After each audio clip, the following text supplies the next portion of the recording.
We're back out here in the Christian monastery in Vermont trying to build up this goddamn fucking piece of gazebo. And then I'm gonna have to clean up all the stuff that they broke yesterday. Let me show you real quick. If you haven't figured it out yet, I'm kind of a victim of a lot of unnecessary shit all the time. And one of that was that people didn't like that I had saved up and bought myself a nice gazebo that I was going to donate to this monastery, and that I had built my own cross. There's a giant glowing cross down there, so I built my own for the top here for everybody, and they didn't like that. So while I was at work one day, I left a note that said I'll be at work. Sunny day, no rain, no wind, and I come back and someone had grabbed the top and just, and then it looks like they snapped some just directly in half, bam. And then they whipped down my cross. Then they left a note that says, please call the civil department, where it says that the daughters of the owner want me to leave on October 14th, and that they're taking over the place, and them and the Knights of Columbus are going to log the whole property and sell it for themselves. And then the owner's, half of the owner's life devoted to this place just gone. So grace is giving people more than they deserve, right? So the reason people don't come here is because of mosquitoes and ticks and the heat. So I talked to God for months, just what do I do? What do I do? What do I do? And then found some work and got this. So originally I had barely any money, and I would spend it all trying to get these cinder blocks up here. And I bought a bunch of rocks and cinder blocks to try to build up the garden. So I have these cinder blocks now, and now I have this. So the plan is to put the cinder blocks 5 each, and then inside rows of 3, and then 1 thing of 4. And then use all the spare wood that I got, all that wood over there, to build a deck. And then I'm going to stain it so that it survives the winter, and then I'm going to tell them every year what you have to do to stain it to keep it going. And like the ship of Theseus, which is that if a ship every year replaces a board, at the end of however many years it would have completely new boards. Is it still the same ship? Kind of like that. When a board breaks or rots or whatever, you just replace the board itself. And then eventually they won't have to spend a ridiculous amount on a deck, and they can just keep doing this. Other than that, a video I'm about to post. It's uploading with all the dimensions of everything that I sanded at that job site. The contractor disappeared, and now he's saying that I did not work those hours I worked. The client is saying I didn't even show up one day. Fortunately for me, and this has to be like some like the day they say I don't show up, the place I bought the packs of Diablos also says they don't have a record of me buying the Diablos. That sucks. So I had to figure that out. I was like, that's a big challenge there. That makes it look like I'm a lying piece of shit, and I'm not. So I went and recorded the dimensions of everything that I sanded. And I put it into Grok. It's like 779 square feet. And then I used a reference of what I knew took me 9 hours to do. And then I cross-referenced that with how long it took to sand, what I did, and it went to 44 hours. So I said, okay, so let's assume I went faster than I did previously, and just bring it down to 6:30, 6 hours, 30 minutes at space, this 23 feet by 6.5 feet. And then use a reference against the 775 square feet to see how long it would take me. And it equates to exactly the amount of hours that I said that I was there. Then he tried to dispute that I didn't buy these pads, that I didn't buy 3 packs. I did buy 3 packs, but I didn't use 3 packs. I had one for the next day. So I have one with 42 still in it. And then I have the 2 empty boxes of the packs. I asked if one pad takes 20 minutes, because that's what he said, is that one pad takes 20 minutes to use. So I said, if one pack takes 20 minutes, how long would it take, or how many pads would it take for the amount of hours that it would take to sand this? And they said, I think 96 pads. So I have 50, and then I had 13 left on one pack, so that is 37 plus 50, that's 87, and then I used eight of the new pack, so 8 plus 87 is 95, and it said it would take 96 packs to, or 96 pads to sand for 32 hours. Everything lines up exactly as I figured out yesterday. The exact dimensions reflect the amount of hours that I worked, and the amount of hours that I worked directly reflect the amount of pads that I used. You can't dispute that. She blatantly lied to my face that I didn't show up. Did you see? You'll see it when I upload the video, the way she looks at me and says, you didn't even show up on your 7th day in a row over 8-hour shifts. You didn't even show up. And I did show up, and I have the recording of me showing up. And I have the undisputable proof of how long it would actually take to sand the space that I sanded, with the undisputable proof of the recording of the sanded space. It lines up completely. No discrepancies there in the facts, you heard? So that's where I'm leaving it at. I sent him I did blow his phone up, I'm not gonna lie. I went for like 8 hours straight, with like 2-hour gaps in between, but I did message him very long text saying, I don't understand what's happening. I don't like the way that you guys are treating me. I'm just here doing a good job. I have bigger dreams than fucking you over when you have the potential to fix my car for free and to try to get $400 out of you. I would be jeopardizing the couple grand I would have made if we kept going. You know what I'm saying? So I tried to say that for hours and hours, and he would just nitpick one little thing and then throw it at me and then say, that's why I'm not paying you. So I just went and tried to disprove everything for over 12 hours. So he said, stop fucking harassing me. So I said, I'm not trying to harass you. I'm trying to figure out what's going on. So I did figure out what's going on, and it matches everything that I said perfectly. Are Christians in have a question, bro? I don't know. Am I Christian because you have a question? Yeah. I'm kind of Christian. I just haven't seen a personified Jesus yet, but I've seen enough to know that there's a higher intelligence, a greater love in spirit. Hear all the birds? Wah! The messengers of God in the Bible. So I just think that science is catching up to Christianity. And then whatever the truth is when those two intersect. But every year, science figures out another thing that Christians explain in the Bible. Exactly, as if the Bible was what they were leaving behind for the monkeys and they evolved to something else, or they knew that their civilization was doomed, so they left behind something that we could understand over time. Like the Emerald Tablet, Sumerian Tablet, Göbekli Tepe, all that stuff that talks about an advanced ancient civilization that left things behind for us to easily understand. Does Jesus talk with God? I don't know. When Jesus went up to space, he died. He went into the tomb. 3 days later, he said, what's up, bitches? You thought wrong. And then he walked around for 40 days, a month plus 9 days. He walked around being like, they fucking tried, and look at me now. And then the other people with him was like, yeah, they did crucify that guy. And everybody was like, bullshit. And he was like, you'll go. You know, I mean, just take his word for it. He was there.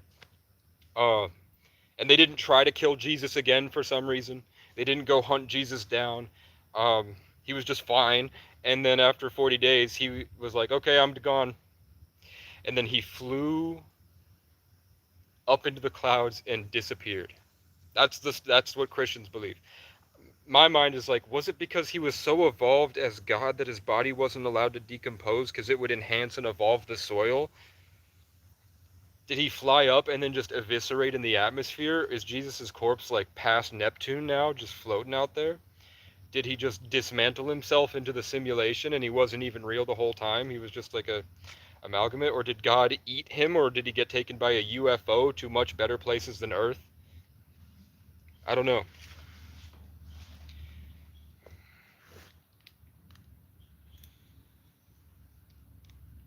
Was he an alien, a holographic simulation, or what? The biggest question is, where did his body go? Because if Jesus is God, then all Jesus really was his actions on earth and his body. So what happened to his body? Is my question.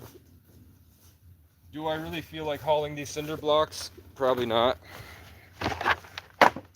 Do I feel like filing a small claims court case for triple damages because the work I did completely reflects the hours that I said and the pads that I used, and they vehemently tried to dispute it and undercut me?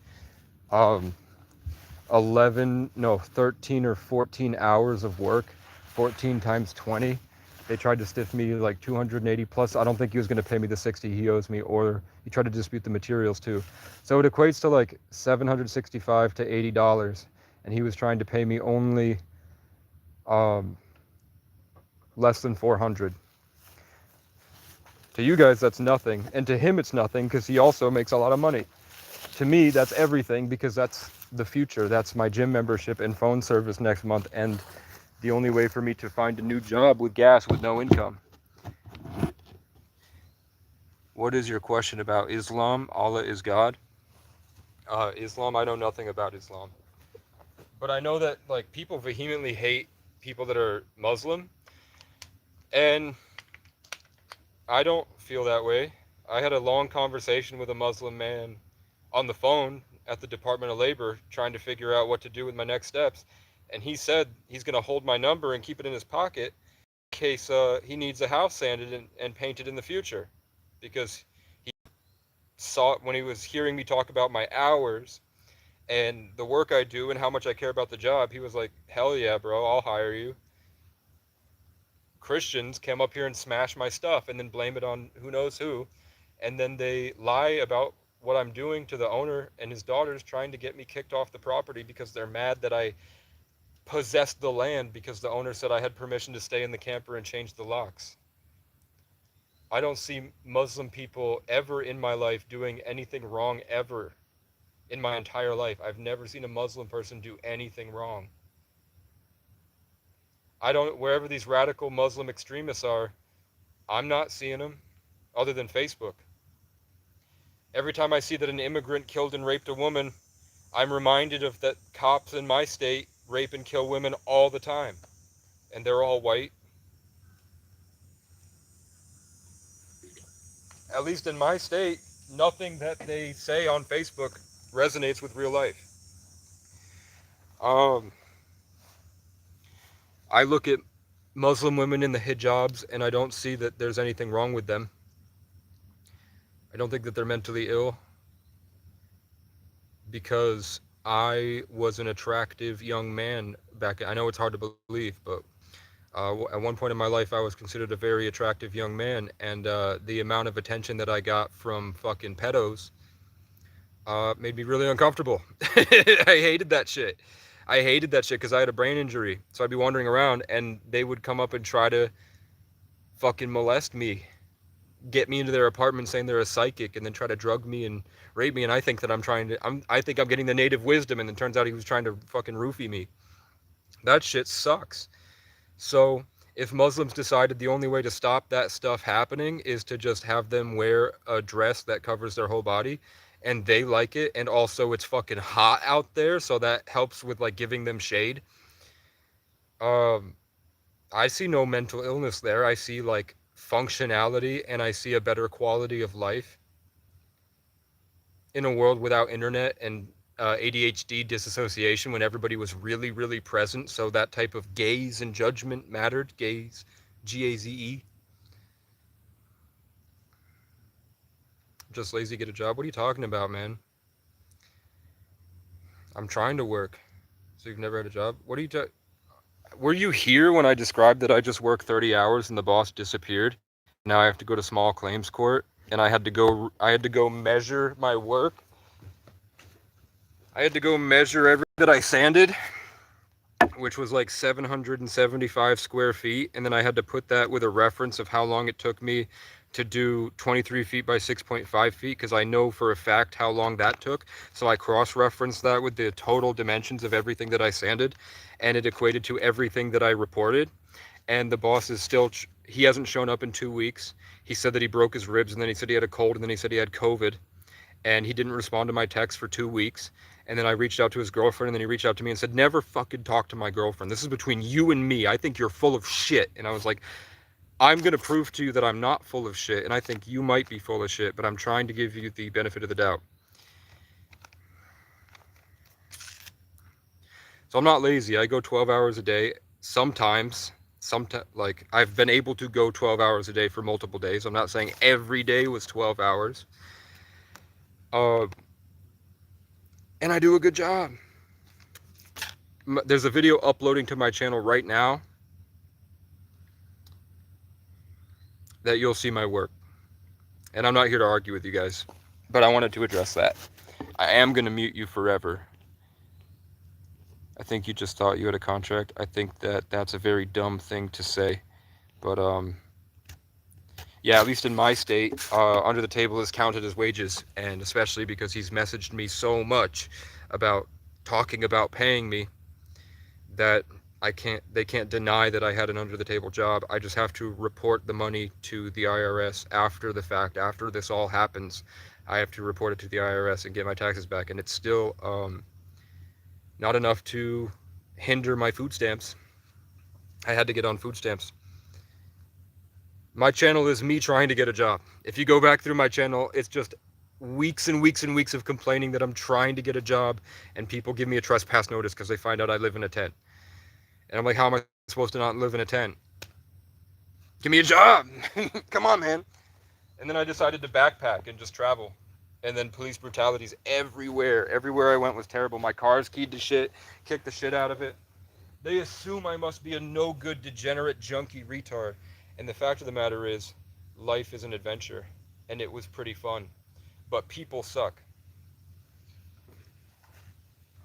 Just because I'm born doesn't mean I have to get a job. And just because you're born doesn't mean that you have to get a house. When there's this huge world. These financial systems and stuff are going obsolete. Everything's online now. Digital nomads are growing exponentially. People are going to be living in tents for fun. It's a good way of life. It actually, science is saying now the healthiest thing you can do, because I know whoever commented that shit has low testosterone. To get your T levels up, you just lay in the woods for 3 days and your testosterone cells activate again. Whereas it's proven that if you live in a box and not in nature, it completely cuts off your hormones completely. That's why we have a bunch of losers. True Mexican American. What's your thoughts on underpant gnomes? Should they have a limit? One time I couldn't afford boxers, and I had just gotten in a bike accident and hairline fractures down my left side, so it really hurt.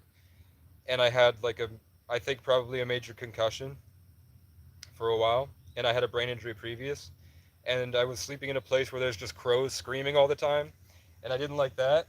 So I would play my guitar to help, and I would walk to the gas station, and then by the time I got to the gas station, I looked down and realized my fucking fly goes down. So I was like, I fucking hope I didn't flash any kids. I think if I was out there full view, I would have, somebody would have said something. But I couldn't afford underwear because I couldn't get a job anywhere. Eventually, after a month of going to the gas station to get a fountain drink and play guitar with one of the workers there, they offered me a job, and then I found out I didn't have 2 forms of ID. So then I had to go put an application in New York City, and they didn't respond for 4 months. Put another one in, they didn't respond. So then eventually, shoveling snow and taking this ice pick and hacking up a sheet of ice, like 1.5 inches thick, very big square footage. Plus some guy showed up at my tent and threatened to kill me with a bucket loader, and I was kicked out and had nowhere to go. So then they told me to make a GoFundMe, and the people at that under the table job got enough to give me a car, and I've been trying to pay that off, but I'm broke as a joke. And this was supposed to be either car payments, or I'd have to figure out if your man Kool-Aid here, if his camper can pull my car, I would try to get the camper if it can tow my car, and then I have a farm that may let me set up a camper on a piece of land that they know somebody who knows somebody who has, so that it's close to the farm and it's close to the gym, so then I can just go in, work hard, go to the gym, and then go from there. Because then if I have no rent and I have a camper, which is nice, and I'm going to the gym, everything kind of lines up really well, and then it's a pretty good spot to give them construction. Every time I've asked a construction worker here, he has white supremacist tattoos, and he blatantly says fuck off. At least in this area, they're all flying Confederate flags. So they've identified that I am part Native American from the gas station worker. So trying to get a job with these construction guys, they've got all the tattoos and shit, and they won't look, everyone at the gas station is Native American. When they go there to talk to the people at the gas station, they won't look them in the eye. They bark orders at them, and they demand, even if they don't even want their, like what they're asking for, they'll just to point and be dominating. They'll fucking order the native people around. So they don't like me very much. But I'm not near Myrtle Beach. I'm in Vermont. I'd love to try out construction if I had a place to stay. I don't really want to pay rent. I think that that's kind of useless. It's a big... Unless you're like actively having sex and going to bars and shit, rent kind of sucks. Like if you were renting a space so that you could have a social life and events and always have people over, so you're basically renting an event space that you sleep in so that you can have a bunch of really cool memories, that's fair. But if I had to choose, I would spend that money from traveling instead, and I would go like out to Costa Rica or New Zealand, or once I get buff, the Philippines, and I'll swing through the jungles with those Rudy Jules bad bitches. And then I don't know, I don't like Europe. I think Europe sucks. I've never been to Europe, but I think it sucks. I don't like anything I've ever seen from Europe ever in my entire life, so I think I would just go through to look at the cool buildings and then leave.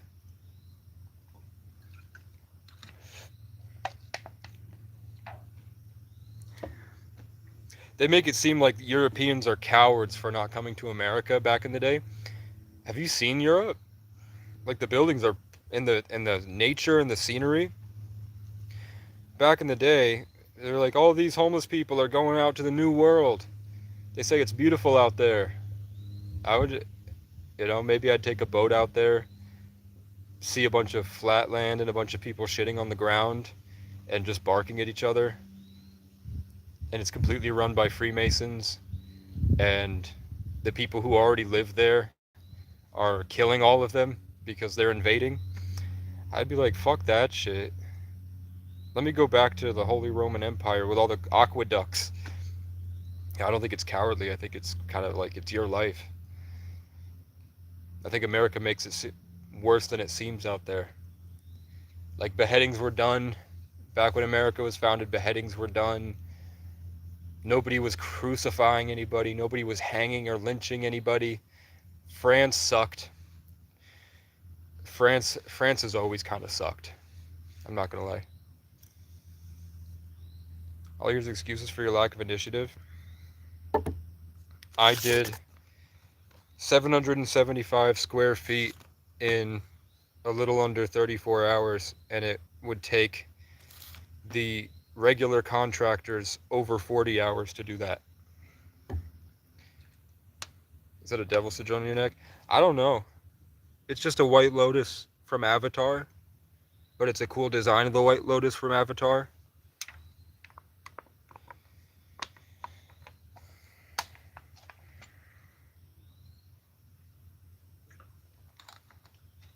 What's up with all these really negative people all the time? And the tone is the exact same. It's I'm like, okay, bitch, get a life. It's not my fault. You suck. And the subcommunication is just, I'm better than you. Feel bad so I can be validated that I'm better than you. And I go, I think that that's your own mental illness. It has nothing to do with me. And then they'll go, and I'm like, I don't care. And then they go, I'm better than this. And then they leave. And it's just every day, all the time, these people. And they're like carbon copies of the same person. You call that culture? I don't want to haul 40-pound cinder blocks. But I will. I'm almost out of vape.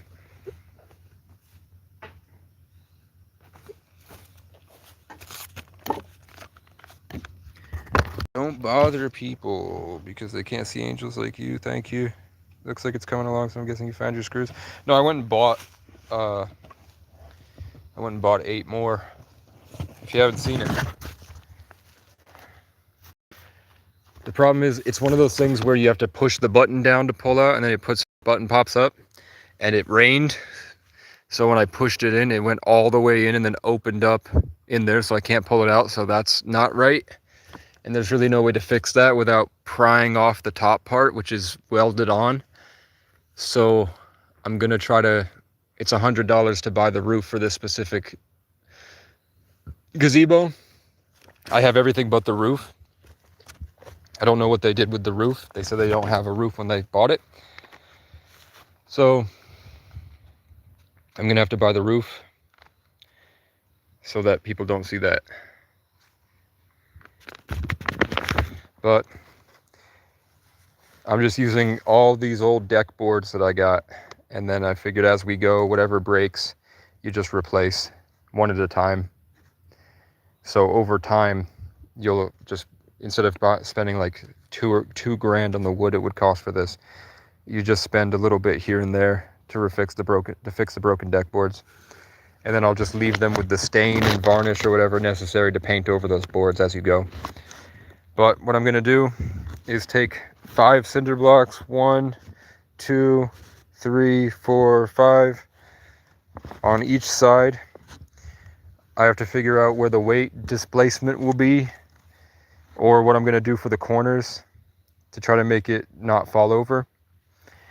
And then I'm gonna lift everything onto cinder blocks, and then I'm going to under this, in between both of these. Trump best president ever. Can you name 5 policies Trump has enacted and 5 policies Biden enacted? So I'm going to put the deck boards down, and then I'm going to put it, I think, it's going to be weird because I have to make sure I have it right, because these are, they're not, they're layered on top of each other. So I have to figure out where, the best way to put the boards across, because I have 6-foot boards. So I have to figure out how to like lay something under, do like a cross hatching, and then lay the boards over the cross hatching. But that's going to be after I lift it up off the ground and put it all on cinder blocks today. And then come on, bro. Like 100 years before Trump was born, Nikola Tesla's neighbor, who was a 33rd degree Freemason, wrote Baron Trump in The Last President about a time traveler named Baron Trump who learned from his mentor Don and spoke about the last president and how the world got so angry at him that they stormed his castle on 5th Avenue and killed him and ended the Republic of America forever. So now we have, like, more than 100 years later, we have Barron and Donald Trump, and he's trying to be the last president. It's that a secret organization that's been controlling the country since its founding has been relaying messages and information to each other through literature, because that's the best way to get messages across the world, is through publishing. That was always the plan. So he's not even Donald Trump. He's just an actor playing a role that they had already staged in the script hundreds of years ago, using numerology and astrology, which is why the Bible says the lion, dragons, and then the fire horse. It goes cat, dragon, snake, horse, goat, I think monkey, rooster, pig, rat, ox, tiger, cat, dragon. Maybe I missed one, but the cat, dragon, the lion, dragons leading into the fire horse is Oriental, which is not far from the people that wrote that book, the people that were doing Chinese and Vietnamese and Oriental astrology. They're very close to where those books were written, so of course they're going to be cross-referencing each other, because they were all trying to uncover the truth back then. It's just people that understand this stuff and do it. That's why 9/11 is a big 11, the master number 11. That's why 11 from Stranger Things opened the portal to the Upside Down. That's why Charlie Kirk died on the 10th, so that the most Googled name on the 11th would be Charlie Kirk. CK 311. Trump is a brilliant leader. No, he's not, dude. He's 87 years old, I think, right? He's not doing shit. Shane Gillis had a story of Donald Trump where they were at like a big soccer game where the America won, I think, and then Shane was next to Trump, and Trump has made Ivanka clear, and then he said, "We're gonna win. You know why? Why? Because I did that. I did it. Made us win." And I was like, he's just an old guy playing a role, dude. He's playing a role. 11 is a positive number. It's not positive or negative. It's the balance between both. It's gray. That's why 1111 is black and white. That's why Freemasons have the checkerboard pattern. If A is 1, B is 2, C is 3, black is 11, and white is 11. So 1111 is black and white. That's the checkerboard pattern on the Freemasons floor. So the master number 11 is the gateway between all dimensions. That's the receiver of information from all dimensions. And that's why 11 opens the portal to Stranger Things. And that's why they do the event on the 11th, because it's the most powerful energy to affect the world's conscious. The 22nd is the best day to implement structure in this realm.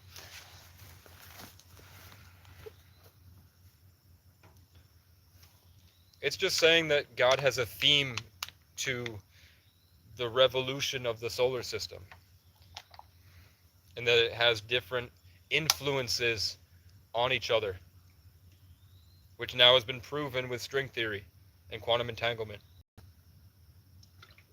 So science has figured it out, but back then they were just accepting it to be true, accepting the truth to be self-evident. But now we have evidence.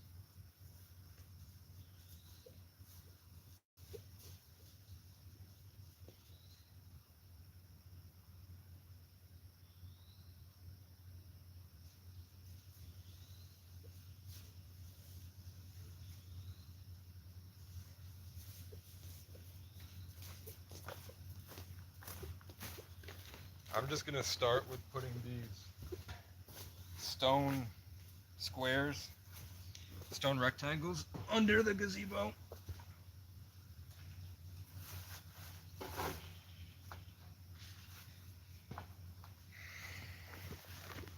Just to lift it off the ground first.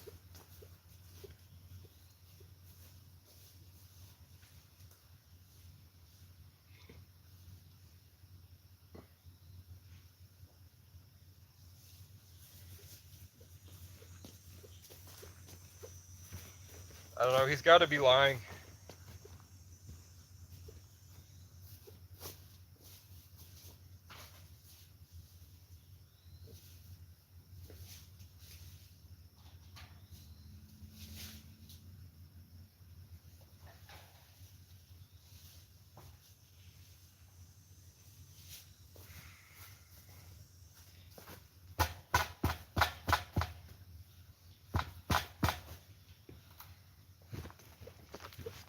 I have a lot of these stone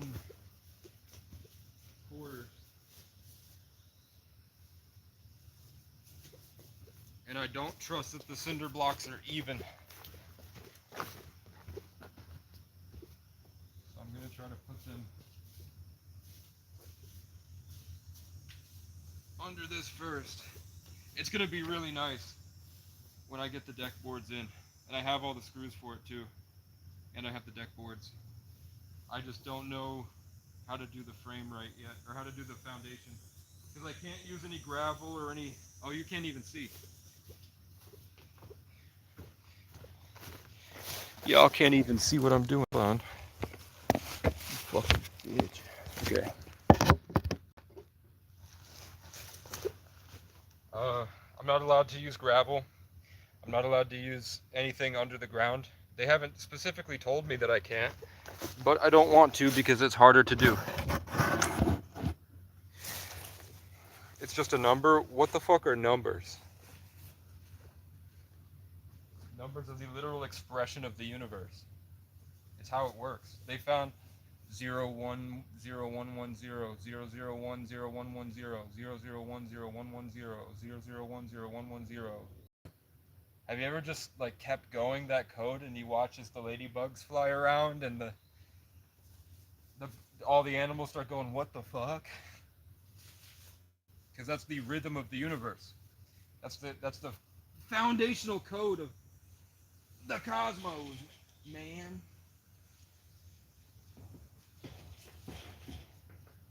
That's like how computers have binary.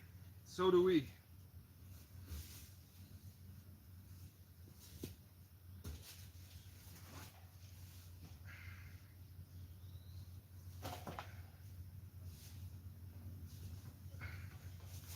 But that's just a theory. A real theory.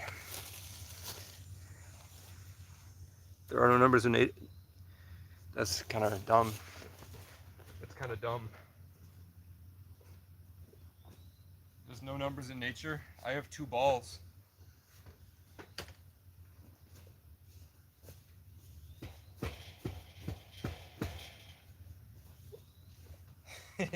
Bruh. And I have 1 rusty drill bit that I left out.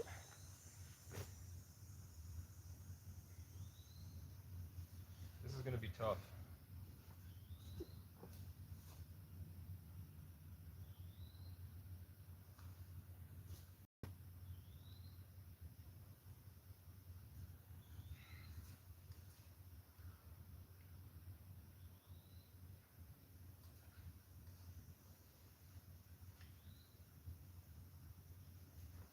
Because if I put cinder blocks under it just as they are, there's a chance that there's a chance that moving back and forth will roll the cinder blocks,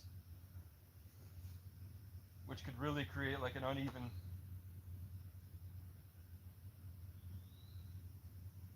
But I want it to be lifted off the ground.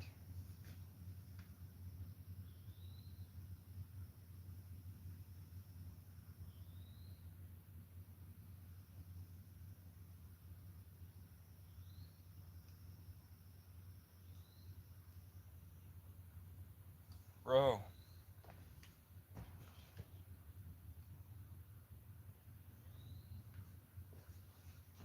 Literally everything is math. Everything is math. There's nothing that is not math. Velocity, time, gravity, mass. It's all mathematical. So they found that there's a pattern in the way energy influences us with the changing of the influence of planets based on their distance and direction angles to Earth. That everything is kind of emitting its own codes.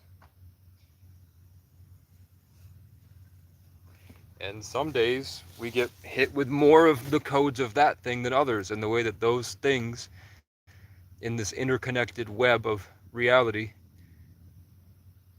the way that those things influence us is very easy to identify, measure, and in politicians' case, abuse. They knew this year would be the year of the fire horse, a 10 in 1 year in numerology. Just using that, I was able to infer that the biggest album covers of the year would be green and red and gray. So you'll find that the biggest things that impact the whole of humanity will be green and red and gray. Last year it was yellow, red, deep brown, and maroon. In the winter it was just deep brown.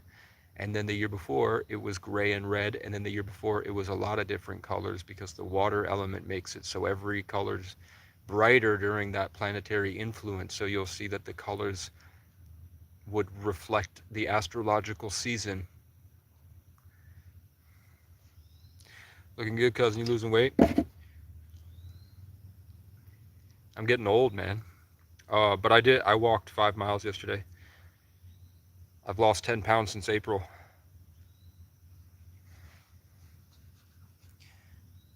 Yeah, and my forearms are fucking massive from orbital sanding.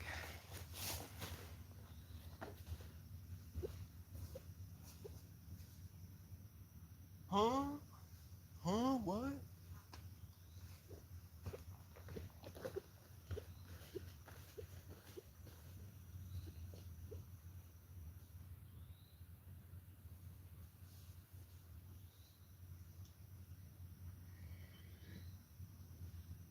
Oh my god. I'm going to have to separate my Stonehenge of cinder blocks. Still dropping acid. I haven't done acid since 2023. And I've only done acid 4 times in my life.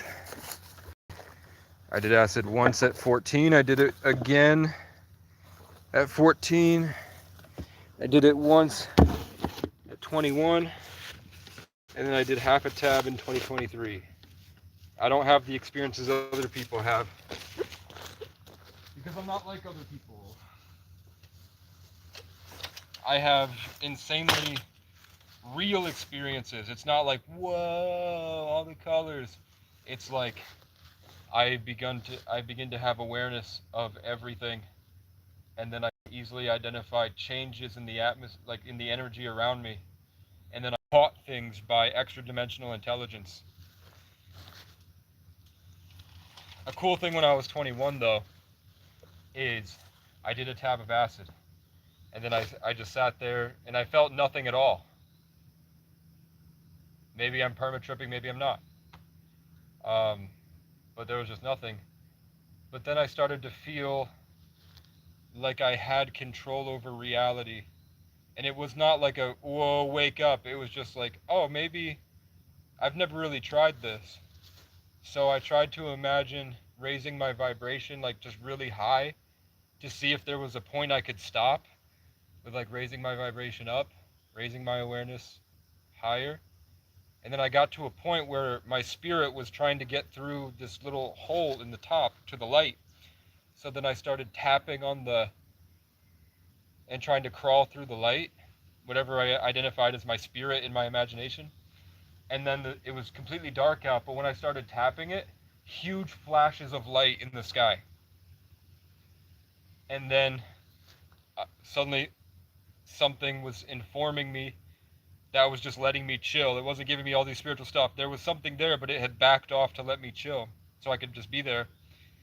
That thing politely made itself present but didn't show its form, but I knew what it was something, and it basically told me that the police are controlled by something, and they're not. That thing that's controlling the police is not going to be happy with me raising my awareness. So then a dozen cops pull into the parking lot, and then they immediately go in and try to like arrest this guy on the top floor, and he wouldn't come out of the room. So they were just standing there, right outside my apartment, just standing there. And then the thing was like, get into his mind and tell him to take one step back. So I did. I was just like peering through the window like a schizo, forcing my mind at him, saying, "Take one step back, take one step back." And I saw him like this, like standing like this, like leaning back a little bit, and I could see that he was like, "No, no," like he doesn't want to give into his impulse. But then finally he goes and just continues like standing there.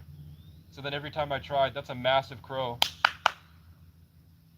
Every time I tried and I made him take one step forward and back. And then the more I got good at it, it was like the louder the noises around. 2023 though, I did acid and I was in public. I was at the Burlington waterfront and it was just me out there. A guy named Ken shows up and gives me a tab of acid and a couple stems of mushrooms, for just hands it to me and he said he got in a fight with his girlfriend or something, but he loves her and she's a great trip buddy. I was like, okay. And that was while I was on the phone with my friends and talking about how I keep running into Ken's and Brian's and Frank's. I was talking about that, and then Ken walks up and gives me, it could be the government. He could have not, he could have been some MK Ultra. I don't know. I don't know if he was a gang stalker, but I was literally explaining about how none of this is real, and that I've been able to figure out it's not real because it's been systematically giving me proof that it's not real through a consistent pattern of names that I run into every step of my journey, specifically Casey, Ray, Frank, and Brian. Casey, Ray, Frank, and Brian everywhere. Like, um, I've said it a bunch, but car breaks down into town. Somebody tries to kill me with a baton. I pick him up, throw him on the ground. His name was Ryan. And then I chase him out. He crashes into a pole. And then the town won't hire me. They're trespassing me from everywhere. The only people that will help me is a guy named Ray, who is a deacon of a church, and a girl named Casey, who works at the homeless program. And then Ray and Casey ended up working. Ray moved in next door to Casey's job. So they have an auction house right next to where Casey works. So now Ray and Casey are there. Then I go up to Newport, Vermont, which I think is northeast. Um, and Casey invites me to speak at a homeless rally. My car gets stuck in the snow. I have to call Ray's Towing.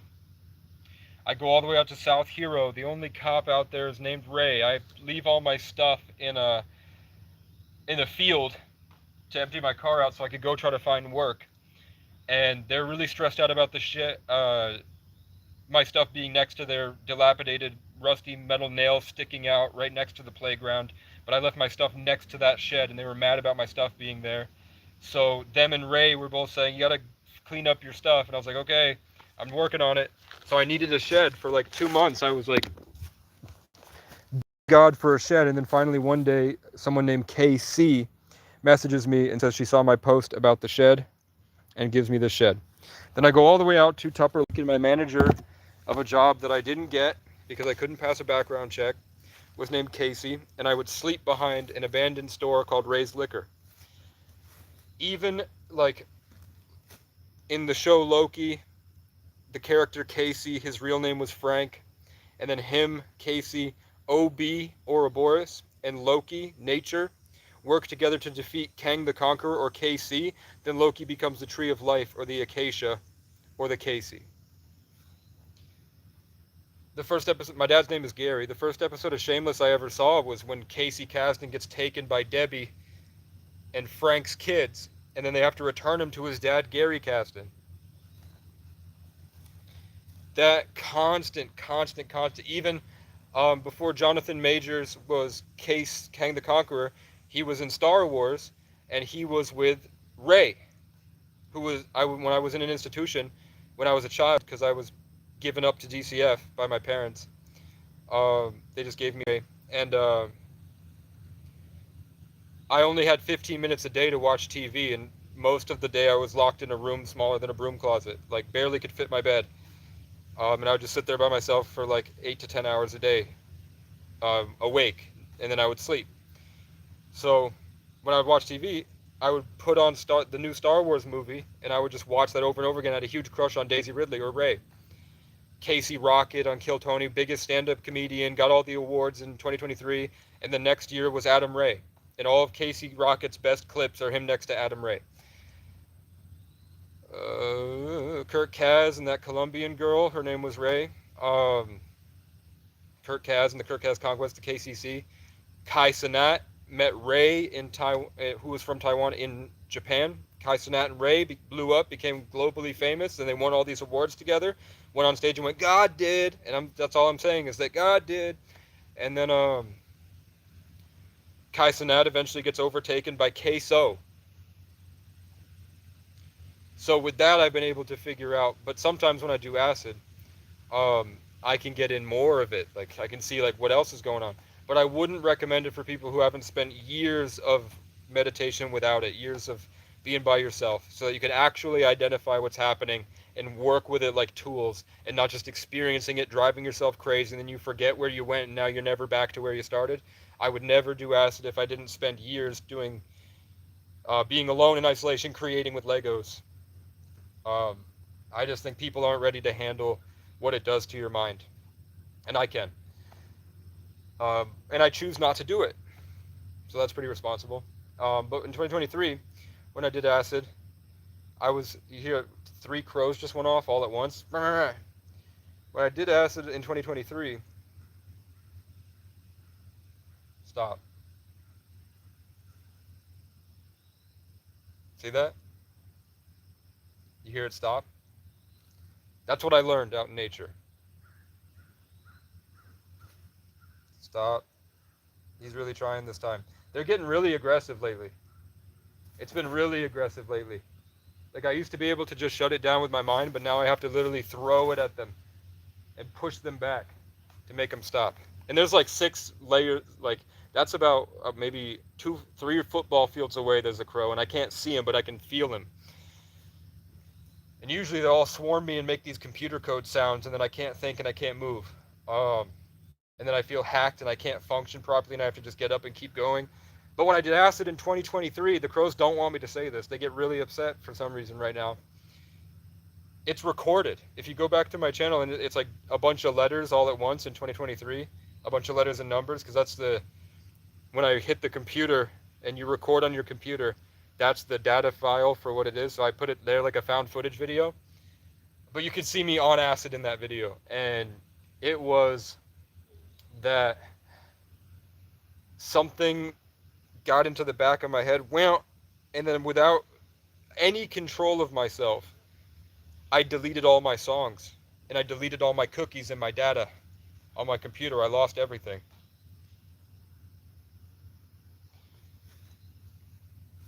And then I recorded that video where I literally saw that I was just like a monkey. I realized that most of humanity is a delusion and we're just monkeys.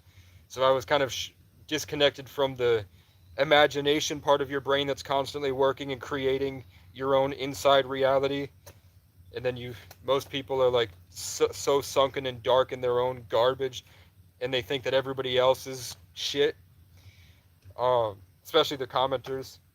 I was able to completely disconnect from that personal ego delusion that people constantly are doing their entire day is just living in that. So when I was able to differentiate between that, there was a clear line of communication through the electromagnetic spectrum, through etheric energy to me, and it wanted me to look into the woods. I looked into the woods, and there was a black shadow, and I could completely understand that it was a nature spirit that people used to talk about, and it was sitting there in the woods, and I walked up to it because whatever was guiding me wanted something with there was some type of entity managing the people, and there was some type of entity managing the forest, and I was bringing them together. So I sat down and explained to the forest what was going to happen in the future with humanity. And then I found out I'm a Sagittarius, and that's literally what they're supposed to do. But I'm a Sagittarius Ophiuchus. Excited for 50? No. They would be awesome, Kobe. That would be nice of you to offer. What do you say? I got 6 acres in Conway, South Carolina. I let him build a place to live on land if he wants it.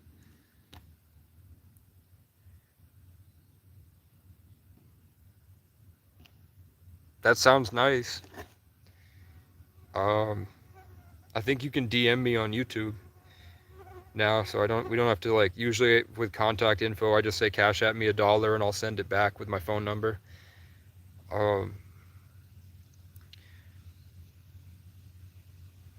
I don't mind. Like, I like the idea of going places and building it up, and then going to other places and building it up, and then going to other places and building it up, so that people that come after me can build upon what I already did. And then, like the New World Underground Railroad, where we're just hopping from place to place to place, enjoying how beautiful and different everything is. So, I think Conway, South Carolina, the plan was to go to Hawaii, but if it doesn't get much snow out there, maybe. Where is the 6 acres, like on the hillside, like out in the woods, or is it like you live in town and it's behind your house? If it's like a separate 6 acres that you want me to find some contractor work and put some money into building like a raised platform in a little shack with drywall and a roof, uh, so that you have like a campsite to go to while I figure out where to go next. That might be cool. Um,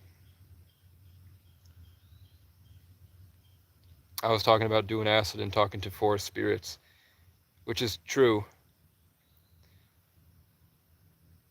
and a lot of people see them, especially in Vermont. If you just ask people, have you ever heard someone talk about the shadow people in the woods?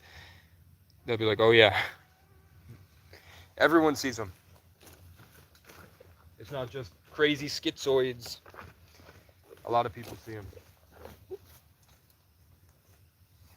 I don't think I'm getting paid for these hours though. My math lines up perfectly.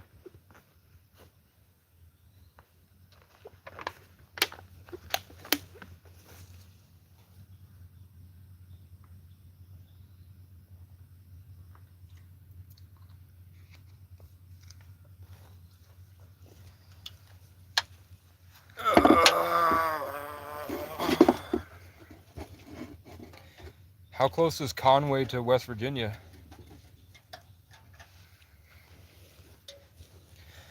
The Will Survives arc is almost done. Like, soon Will Survives is going to have a kid and a house and a piece of land. He's not really enjoying making content anymore.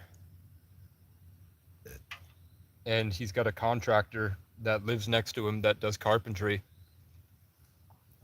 He's most likely going to take a break from YouTube and start working with the contractor. I would really like all of them to get together to help me with a massive property. Once all of these homestead YouTubers are settled into their land and their arc is kind of done with the place and they don't know what to do next, I'd like to invite them all to a mountaintop or mountainside and help me build this huge tiny shed village for foster kids. And it would just be like a place that people go to rest and heal and get better, and then it changes the trajectory of their life for the rest of their life. So you go there, you sleep, you heal, you work out, you hang out with dogs and animals. If you want to work, there are projects you can do and contractors that I know that you could talk to and learn some skills. And then there's no real obligation other than just continue striving for better. It doesn't have to be that serious. It's not going to be like I hand you a paper that says you need to bench press 225 in 3 months or you're kicked out.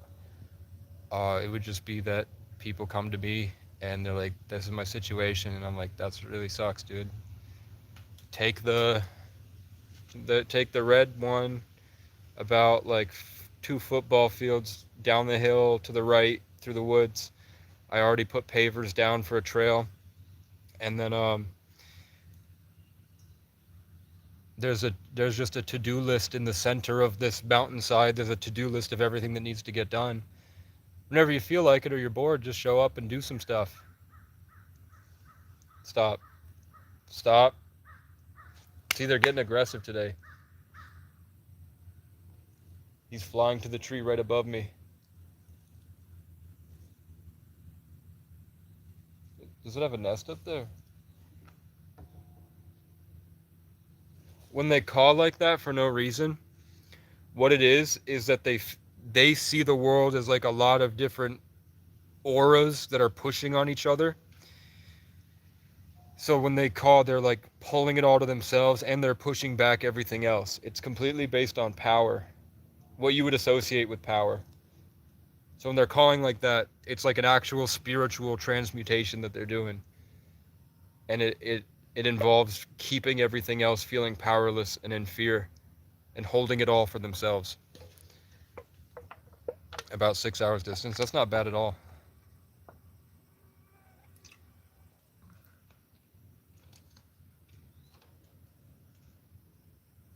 Will Survives is on the border from West Virginia to South Carolina, he said. And he posted his neighbor's phone number. And I was like, he's got some balls, bro. Reckless Will. Can you shut up?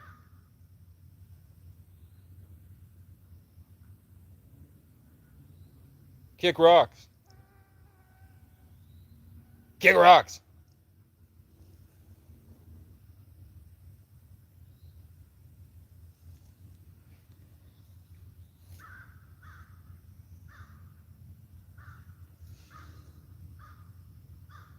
Mm.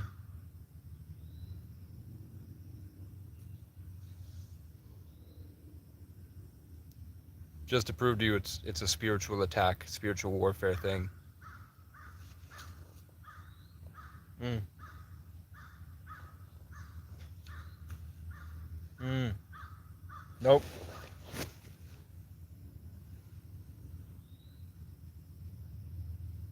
My phone's gonna die. There he goes. Stop it. Stop. I'm a crow wrangler. Stop. When they sound like this, it's Leo season. They don't make this noise outside of Leo season because it's a lot more beautiful.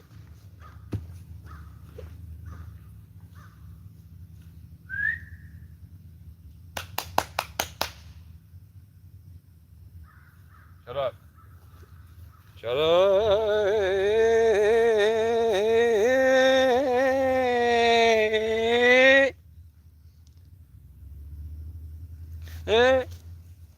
Cut it out.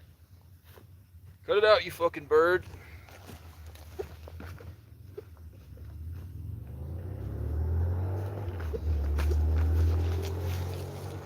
I see their behavior like machines that have specific functions, and I don't like those functions. Like, it's a lot like just destroying.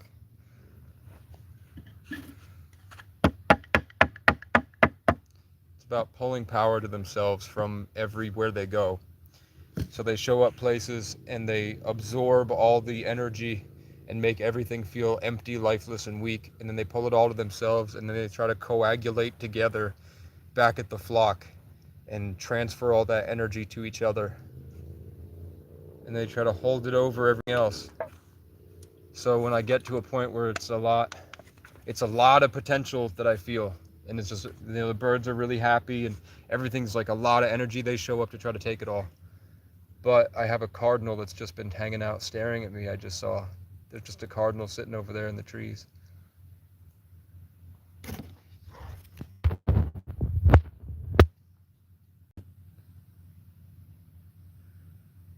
Come on.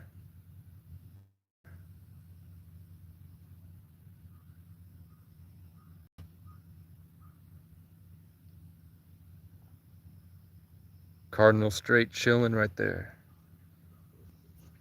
Making the crows mad. Sometimes they do sound like computer codes, and all 30 of them will circle me around in the trees sitting there, and then they all make this sound at once, like they all do it together. They make the same noise all at once, and it's just like a long line of computer codes. And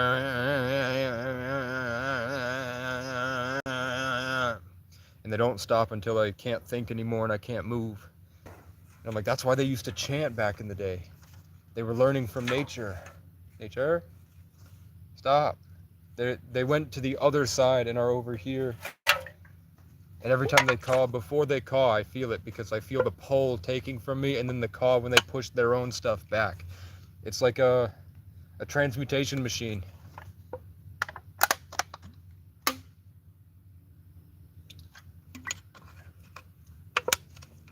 This is what happens to you when you live in the woods for 5 years by yourself.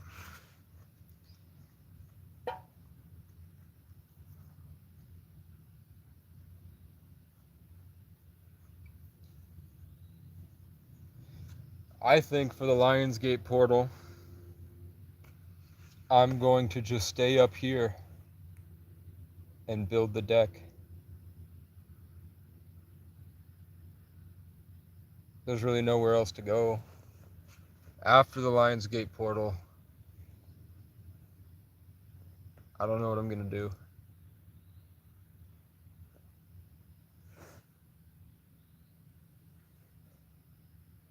I don't know what to do. I don't know what to do with my life. But I know I want to lose weight and I want to get muscle, so it's $10 to go to the gym every day. It's like $12 to go to the gym every day because I live in the mountains. So I have to drive there, and it costs $12 in gas to go. So I'm exchanging $10 to run on the treadmill. And I can't afford protein, so I'm not worried about it. I'd rather be scrawny, but no more fat. I'm grabbing on my stomach, and then I'll figure it out from there. Because I was chubby at 13, and then I got chubby in 2024. People treated me a lot worse after I started getting chubby. So I want to get back to walking into rooms and people smile when they look at me instead of like try to avoid looking at me. Even though I'm glad that I went through it, because now I didn't, I'd forgotten people were like that. I thought they were like that because we were kids when I was 13. Now I realize that those kids never really grow out of it. They're still who they were when they were 13.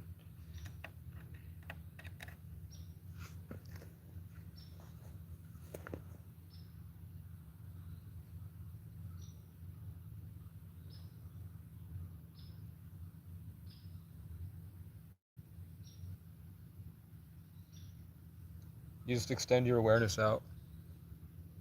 And now the birds and the chipmunks coming over to me because I'm starting to push the crow away. It's almost impossible to manage. That's why they think animals aren't very smart. They're really smart, but this is a really complicated thing to live inside. It's kind of why Masons boxed us out of nature to focus on other stuff. Stop. Stop. Stop. You see, he's all the way over there, but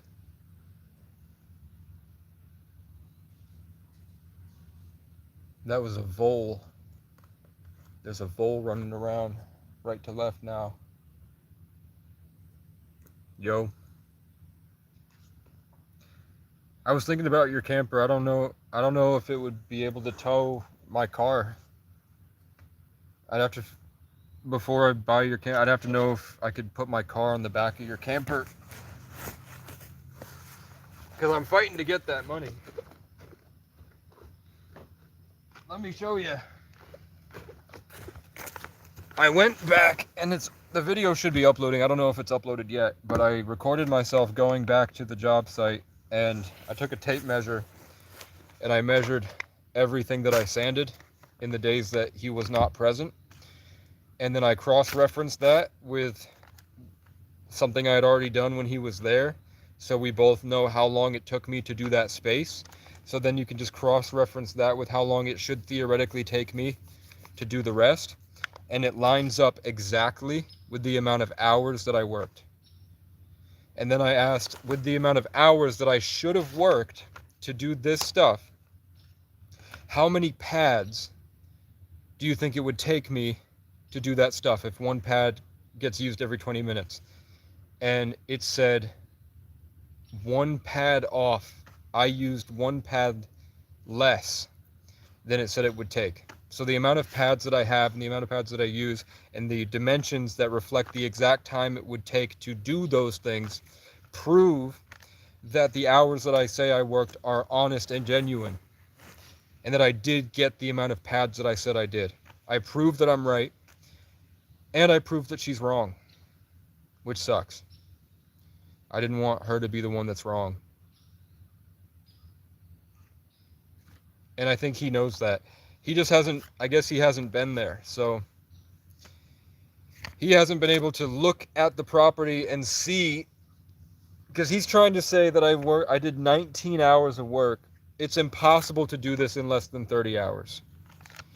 It's impossible. At my rate of 9 hours for 23 feet by 6.5 feet, which is a rough estimate of the hours, it would have taken me 44.5 hours to do all of this, 775 square feet or something. And then, so I said, okay, let's just say that I think that day we went let me. There was also I did around the propane tanks, and I did a little bit of the front porch, so that would be 8 hours, because I think it didn't take me longer than 30 minutes on each.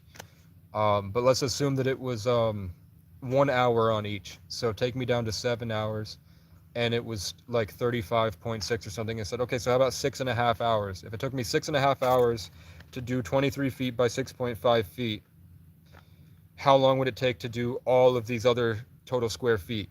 And it equated to the exact amount of hours that I have reported,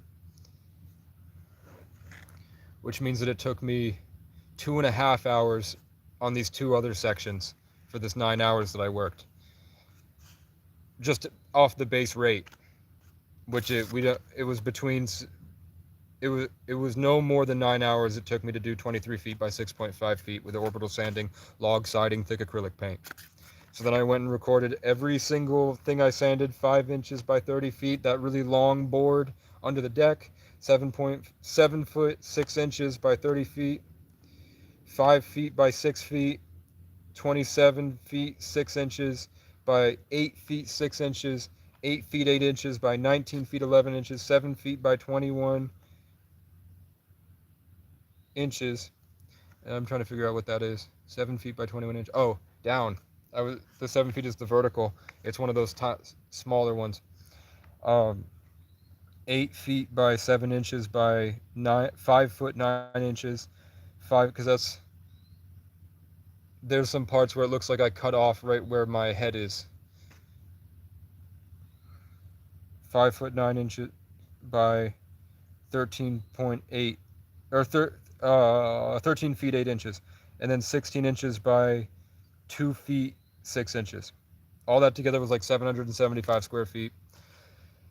And the amount of hours based on, they said regular contractors that charge $180 an hour to do that job would do that job in 40 hours.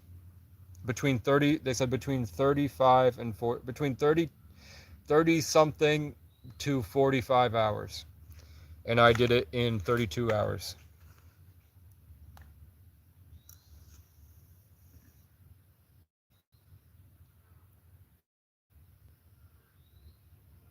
Have you been here before?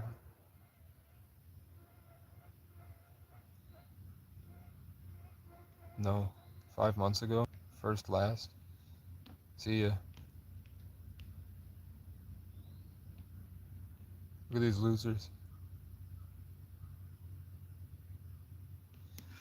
So it would be, he said I'd work 19 hours. It would be literally impossible to do the square feet that I did in 19 hours, so he's lying. But he's placing the blame on her, and then I went to talk to her, and you'll see in the video she blatantly lies to my face. She looks right at me and the camera and says, "You didn't even show up on Monday."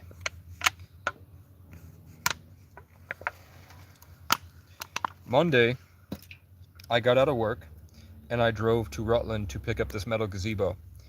So you can see I have the text messages of me coordinating with her to be there by 7:30.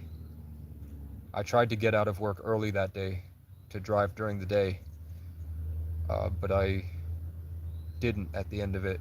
So I left at 4 to hit the gym, shower, and then be there at 7:30. And I stayed longer at the gym, so I got there a little like closer to 8. I wouldn't have done that if I wasn't at work, because I have nothing else I'm doing, and I wanted this gazebo. I would have tried to go in the morning to get back and build it. But it's really weird how I don't have the receipt for the 27th. They remember me going in and buying the Diablos on the 27th, and she's saying I didn't show up to work on the 27th. I don't have access to her timesheet to see when she edited that, to see maybe if they kind of coordinated the 27th because they knew that I didn't have a receipt for the 27th, because I had assumed that bringing it down to 19 hours means that they took a day off. They said I didn't show up, and then they were skimming hours off of every day that I worked after, because even if they took the 27th off, it would still be 9.5 plus 8 is 9.5 plus 8, 9.5 plus 8, 9.5 plus 8, 9.5 plus 8, 9.5 plus 8 is 17.5. 17.5 for 2 days. And then she said I worked 12 to 4, which brings me to 21 hours. So she's still wrong with what she told me I worked, which was wrong. It still doesn't add up. She completely is taking off the 8 to 4 plus lunch and Diablos from it. She's completely erasing the 27th. And she's saying, I got there at... Listen to these crows getting so mad, man. Because in Leo season, the way our consciousness operates in the changing of the seasons, the way information is expressed creates identifiable responses and changes in behavior through the fauna and flora that surround us, because we carry a lot more information than we realize. So I know when I message the guy, I know he's going to bark at me because the one single crow will come up and go meh, meh, meh, meh. And then I'll know, because when he sends me the message, I can see him barking at me the same way. You think you work for the crows? I don't think I work for the crows. I think they might be influenced by some negative force, because it seems like they both slowly turned against me and I stayed pretty much completely silent, other than one thing that I said, which was, do you think she'd pay me more for the hours I work alone because you're not here? As a half joke. I was kind of serious, because I was like, if you're not working and I'm working and I'm buying the materials, maybe I would get paid more. It wasn't anything at him. It was like, maybe I could possibly get more money from the client. But it was a joke. I never asked her for more pay or anything like that. I was grateful to do the job, and otherwise I would be sitting here barking at crows. Let me get this fly.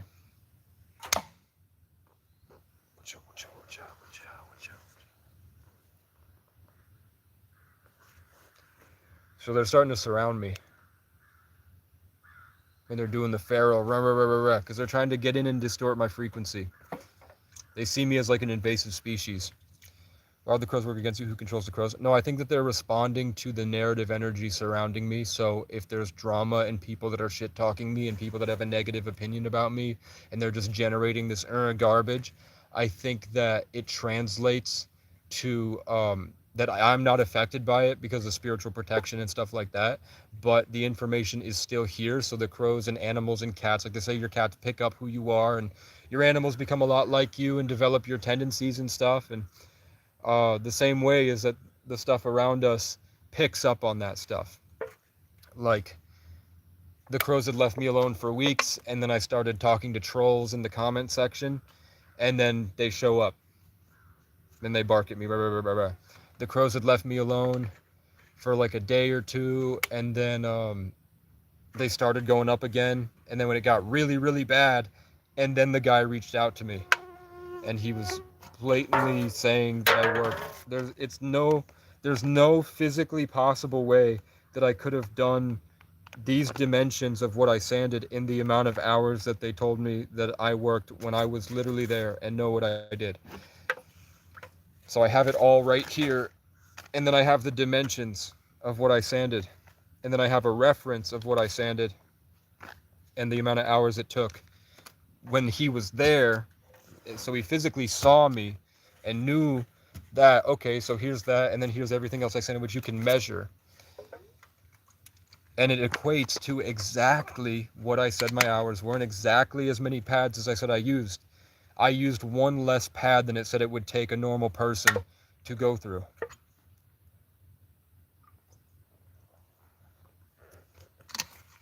$775 square feet. We ran through Diablo pad 1 every 20 minutes. It equates to 96 pads. I used 95 pads. He's trying to say I didn't buy the Diablos, and he said I couldn't have gone through 3 packs, and I was trying to show him I have 8. I only took 8 out of this pack, but I did buy this pack.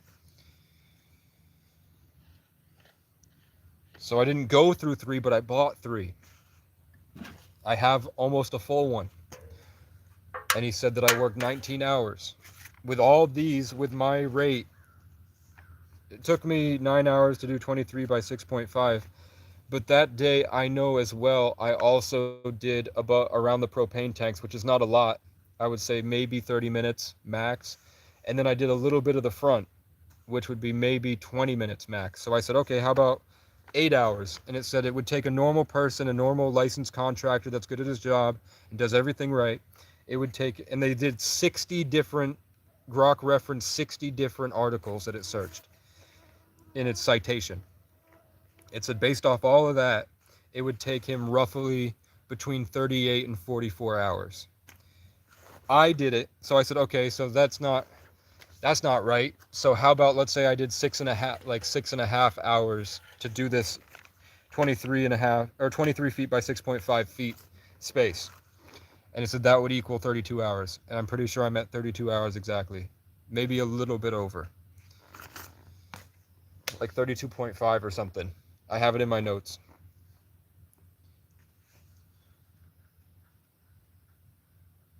I don't mean any disrespect, but when someone says their actions are dictated by crows, I'm going to ask them questions.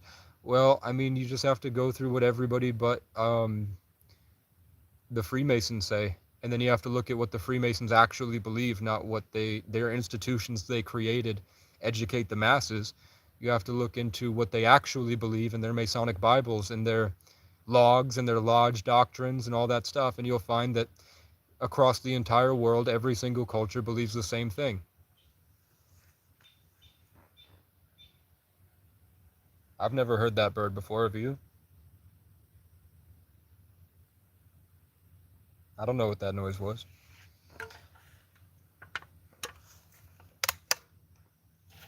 If you stay outside long enough, you learn things about life that people will call you crazy for, but it's true.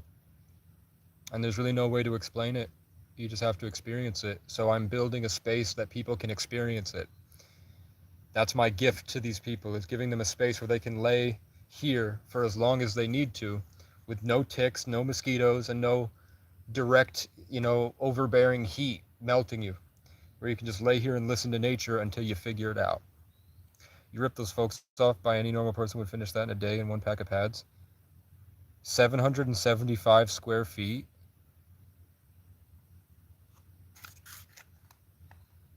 Thick acrylic paint, log siding, or are you just kind of being a loser? Let's see how long you've been around.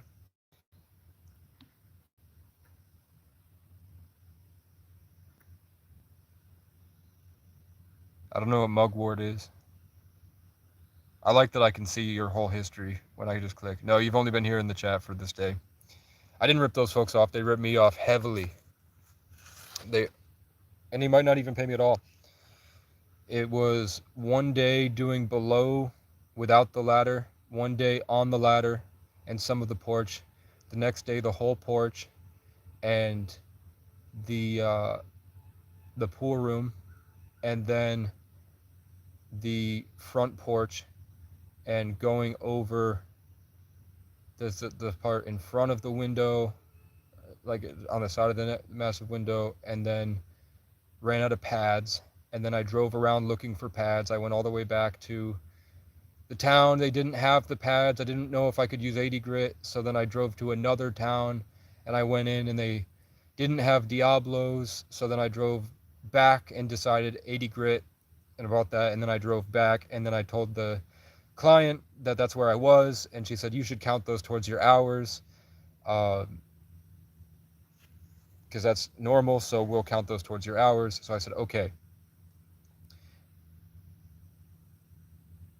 But yeah, I don't know. I don't think I don't think you've ever done a job like this. How long do you think it would take you to do 23 feet by 6.5 feet? Because it took me between 6 hours and 9 hours. Where you start off, you put the pad on, then you go through the top of the log, and you have to make sure you get literally everything because it's bare timber. It's not just the paint. And the paint's really thick acrylic paint. So you have to slowly go over the top as much as you can, and then you try to get another one until it stops sanding, because eventually those pads wear down pretty quick. So then once you get the pad worn down and it's no longer sanding that top part, then you go and turn it a little bit, and then you slowly get off all of this. And you have to go through a few times. And because of the curved siding, we don't have a curved sander, so you have to do one little angle at a time for the whole thing. And it's not as fast, it's more like this fast. And then you have to go back, then you have to go back, then you have to go back, then you have to go back, you have to go back. So what I would do is I would just make sure I get one angle that's perfectly in a rhythm that makes it so it goes completely to the timber. So when I get the speed and I get the pressure and I get the angle, I just go in a straight line until it's worn out. And then I go in the other angle and go in a straight line until it's worn out. Another one in the middle, straight line until it's worn out. And then I have to go back to the little angles that you missed. And the sand is heavy and it takes a while. So then I would run until the pad was no longer doing it, and then I would get down from the ladder or go over to where the pads are, replace the pad, do it again, do it again, do it again. And that, it took me 6 hours for 23 by 6.5, and that lines up with what he does. And you can, when I post a video, you can see his work as well. Fuck off, Crow. Come on, man.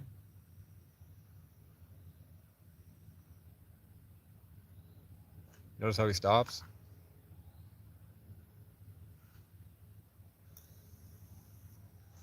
Do you have cardinals? Yeah, there was a cardinal sitting on a branch earlier. Bush Poppy didn't answer, so I'm gonna mute him forever. I think he was just trolling to troll.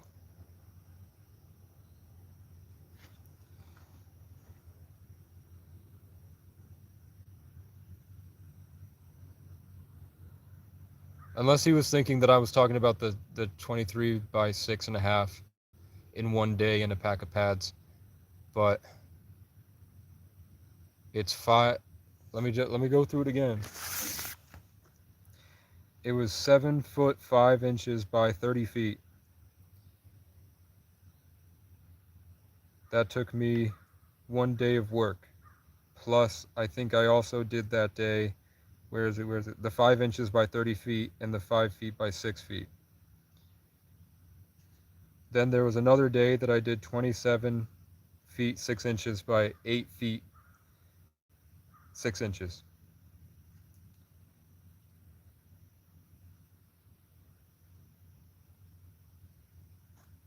I'm just trying to get this mosquito. Then I have 7 feet by 21 feet. I think it's on Grok. It looks like I did. I think it's 7 feet by 21 inches.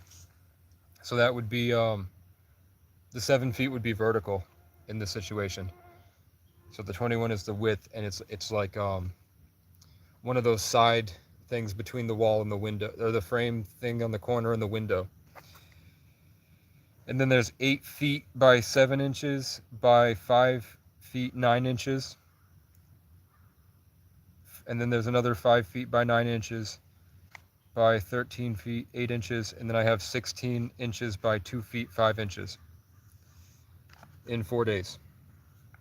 That's the bottom of the pool room, or the bottom of the basement. That's all the way to the pool room. And then the side of the basement, and then under the deck. And then that's getting on the ladder for the top part of the whole thing. So just doing the whole thing, what I did above, with some time left over that I started on the porch. Then there's the porch itself, plus around the porch there, and a little bit of the propane tank area. Then there was cleaning up the front porch and starting to work on the other propane tank area, because I had only done a little bit, so I wanted to get closer to, but I didn't want to touch the electronics box and everything. But I went, I don't know, how much is one board? Like I think it's 5 inches per board, so I went about 3 feet up and 3 feet by, no, I went 5 feet. 5 feet by 6 feet.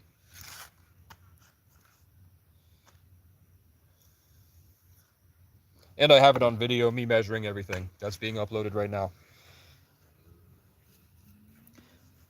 And I posted on my posts. I posted on my YouTube posts. How much square feet and how much, whatever your opinion is, I have what 60 different sources say about that specific job and what it would cost carpenters and what they would usually take, how many hours it would usually take. And using that math, it lines up, these dimensions line up exactly with my hours. So I did the same job a licensed contractor that gets paid probably 10 times more than me, mosquito, does. I did the same work as somebody who's considered a highly regarded professional. Did the same work. I don't want to hear anybody say, you're inexperienced. It's not, it's just sanding a house. But it's hard work and it hurts. Like, look at the fucking muscle tone I got just from that, man. I don't work out at all. But like my shoulders are dense, dude. I was like no muscle at all when I started. And it hurts, especially because I didn't take a day off. She looks me right in the face and says, well, you wanted a day off, so you didn't show up to work. And I wasn't going to argue with her. Like, you can see me be like, okay, was it the 27th? Because he knew that I couldn't find the receipt for the 27th.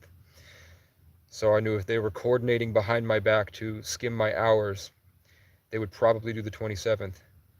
And she said Monday. So I had to figure out if Monday's the 27th. I thought that Monday was the 26th. I could be wrong. But I have me coordinating with somebody to meet up with them after work. But even if they took, so here's the thing, is that if they took, if we just said, okay, fuck it, I don't have the receipt for the Diablos for the 27th. If she wants to dispute I wasn't here on the 27th, and all I have is a message that says I can meet you at 7:30, that is hard to dispute, but I'm not lying.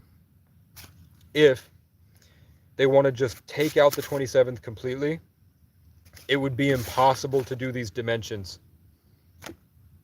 If it was Monday, so it lines up. She's saying that I didn't show up. It sucks for me because I didn't record myself going to work. I didn't get the receipt for the Diablos. And all I have is me saying that I can meet somebody at 7:30 because I was getting out at 4 o'clock, which I say 8 to 4. So that sucks. It all lines up so perfectly. It's really bad luck for me. So I'm fine just saying, okay, let's take out the 27th. Because it's hard to prove. I do have just so you know, I do have those people that can write down, yeah, Casey did come in and buy a pack of Diablos. They can't find the transaction record for some reason. To me, it's like, for someone who was there, it sucks, but I get it. I get how it looks. Swear to God, I get how it looks. So I'm like, okay, take out the, 8 to 4 minus lunch, 7 hours. If you take out those 7 hours, I'm still at 25 hours. It's still wrong. And you couldn't do this work in that time. And you couldn't use up the pads that I used up in that time. My the actual math of using the square footage with the reference of how long it took me for something that I can prove that I was there and that's how long it took me, equals exactly what I said. The exact amount of pads that I used and the exact amount of time that it would take. My math lines up perfectly with the dimensions and the pads. I get that it's hard to prove that I was there on the 27th and she's blatantly lying. That sucks. And And the fact she did it to my face, and you can see how exaggerated she was about it. Like they do, like they've been, like rich people do this for a living. Fucking people over. So, all I have is that the exact dimensions of the space and the exact amount of time it would take to do that space, and the pads that I used completely align with what I put on my record. It would be impossible to do this amount of space the way and the rate that it takes to do it. Would be impossible to do in the hours that they say that I worked. It would be physically impossible to do that with the sander and the pads that we use and the acrylic paint and the siding. And I think he knows that, and he'll see that when he goes to pick up his tools and sees my work. He'll see that. But since he won't pay me and he's not answering me, I have to take this to small claims court, and I have to report it to the Department of Labor. I have to report him. He gets audited by the IRS. He has to pay me triple damages because it's just a really solid case. The only thing that isn't solid about it is the 27th. Everything else is provable with receipts and with my hours. The math itself proves it exactly, identically.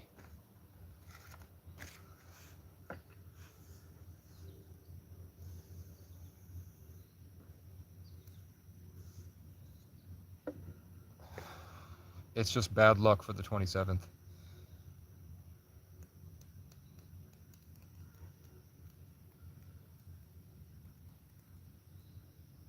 She says I didn't show up and I wanted a day off. I showed up because I felt like shit and I didn't want a day off. I wanted money. The 25th was under 8 to 6:25. The 26th was over.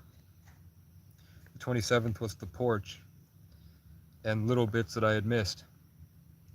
The 28th was the front porch to the propane tanks. And I did go really slow that day because I went from the 21st to the 28th. I went 7 days in a row. So I was going slow, but I didn't take lunch for that reason, because I wanted to do the same amount of work that I would do. And there was a lot of time that I spent driving looking for Diablo pads, because I went to the hardware store and they didn't have 60 grit. So then I drove to another hardware store and they didn't have Diablo pads. So then I drove back to the original store and got a pack of 80 grit, because I asked Grok if it's cool. And I have the receipt for that, and I have the receipt for the 25th. I don't have the receipt for the 27th. I swear I went there. They remember that we had to search, because we had to search for the, they didn't have the 60 grit on the shelf, but they had a bunch of them on the top shelf. So we had to go up there and they had to look through all the different ones on the top shelf until they found me a 60 grit. And I bought the 60 grit that day. They remember that, but we don't have the record of that. All I have is word of mouth, and I know that's not provable. So I'm like, fuck it, what is it? 8 to 4 minus lunch. That's 7 hours. That's $140.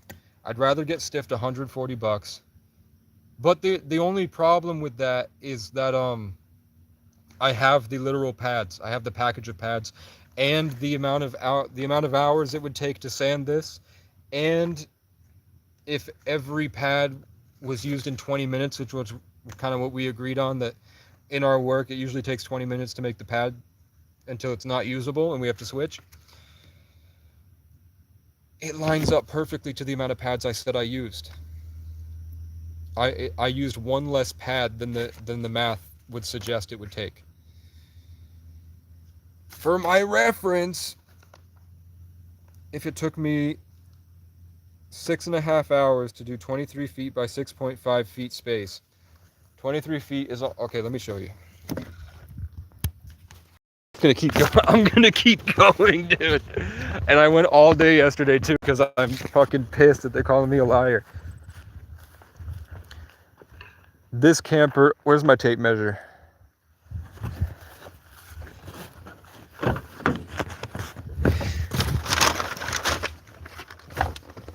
Come on, bitch. Okay.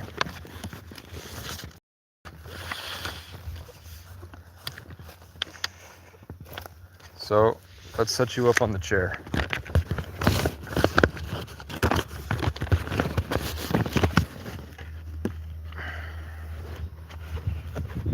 I should have just recorded myself sanding, but I didn't want to make her uncomfortable if I live stream myself sanding, and the job is almost unbearable if you don't have music playing.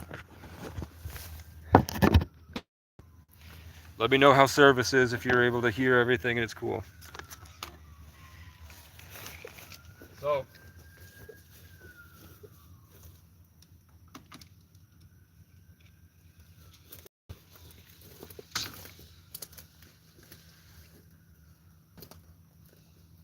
$23 feet.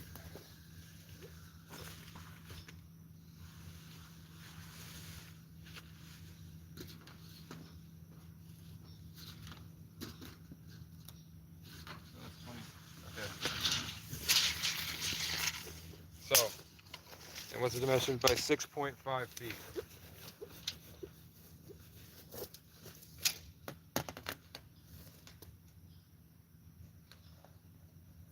6.5 is 6 foot 6 inches.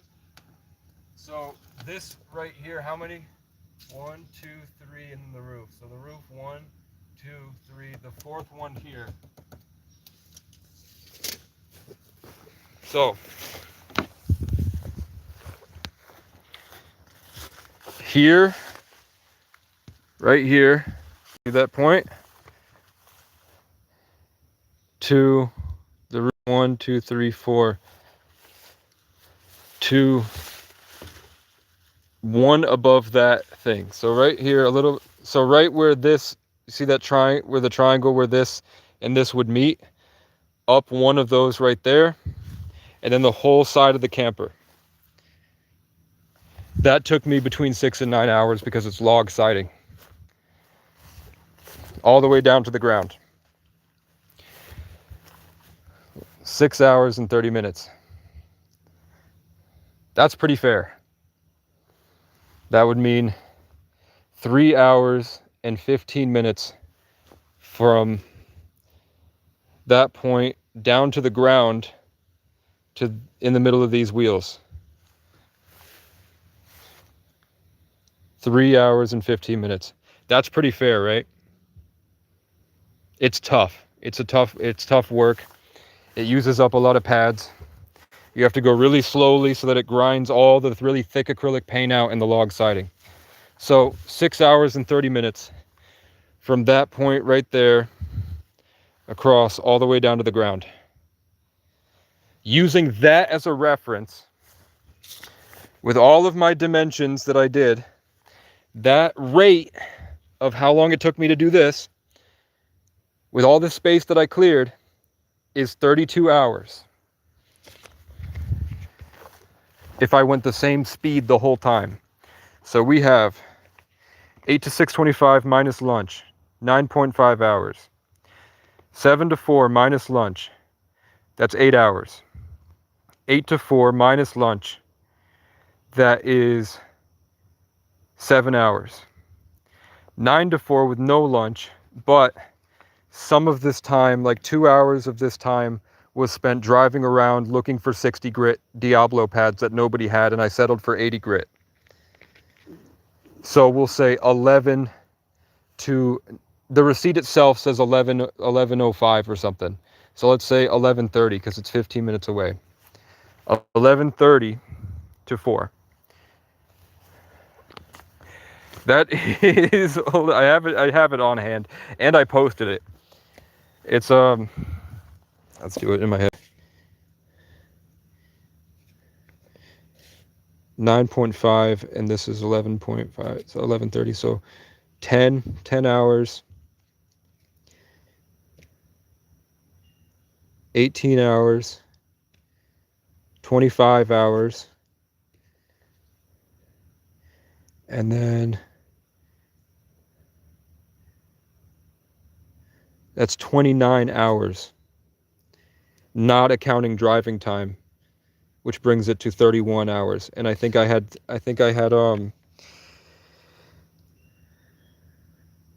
I have it right because I put it through Grok constantly because I'm constantly forgetting. I'm always doing the math up. But I always say it's between 30 and 35 hours. I think it's actually 32 because I'm not accounting for lunch or something. But the 3 packs of Diablos is $75, and he owed me $60 to begin with from last week. He held 60 and said he owed me next week before he disappeared. So altogether, that brings it to 700 and I think 65. But with 31 hours recorded, saying 31 hours here, it said to, with my rate of 6.5 hours for a 20-foot by 6.5 space, all of these dimensions add up to, I think it was 775 square feet, and that would take, based off my rate, 32 hours.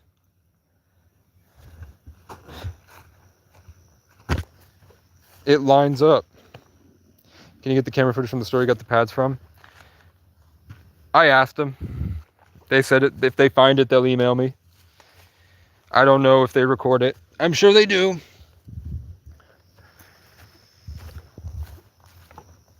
But they did send me the receipts that they could find.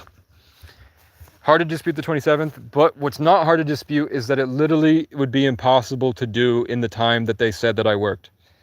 And the time that I said that I worked exactly matches the amount of space with my given rate of how fast it takes me to do things. It completely lines up to my math before I did the math, just going off my hours and record of pads I used. It completely matches. I don't think this is complaining. I think it's processing. And it's not fair. So my autistic righteousness is like, we gotta fix this. We gotta fix it. We gotta fix it. We gotta fix it. The rate to send. Oh, by the way, if you missed it, one of these like thick lines above this are right there to the ground, to the end of this camper right here, took me 6.5 hours. So from that tire here with thick log siding that's 5 inches wide and it's curved, so you can't just flat sand it. You have to sand this and then this and then this and then this, and then you have to go back and get it. And then the pads start to run thin, but you don't want to use up you don't want to throw the pad away if it's still got some grit left, so you go until you can't go. It takes 20 minutes per pad, and it took me 3.5 hours from this. Oh, no, sorry, 3 hours and 15 minutes from this to one above there to the ground. So this square right here, 3 hours and 15 minutes. That's fair. That's one of these an hour. And if you saw me work, you'd believe it.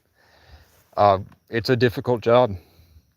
Not as difficult as being a doctor, because if you get it wrong, you're fucked. But it's hard work. You know, it's not as hard as hauling rocks, but holding this above your head, like I think it's like 5 or 6 pounds for 8 hours a day. Oh, look, right to left above my head. Is that my pigeon? Is that Unalak, bro? I think that's my fucking pigeon, by the way. You're overcharging. $20 an hour? Oh, you haven't done it, though. You really haven't done it, though. Like most contractors around here say they charge $35 an hour minimum for my work when I showed them pictures of what I do.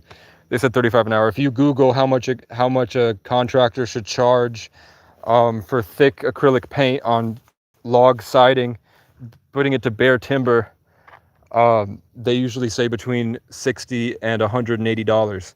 So that lines up with a contractor that said he would charge $180, but he would also have 2 employees, and it would be done very quickly. Instead of a lesser rate for long hours, he would charge more up front to get it done quicker. So it does line up with what Grok says. So I'm assuming that Grok's sources are pretty credible, pretty solid. So I didn't care that I was making 20.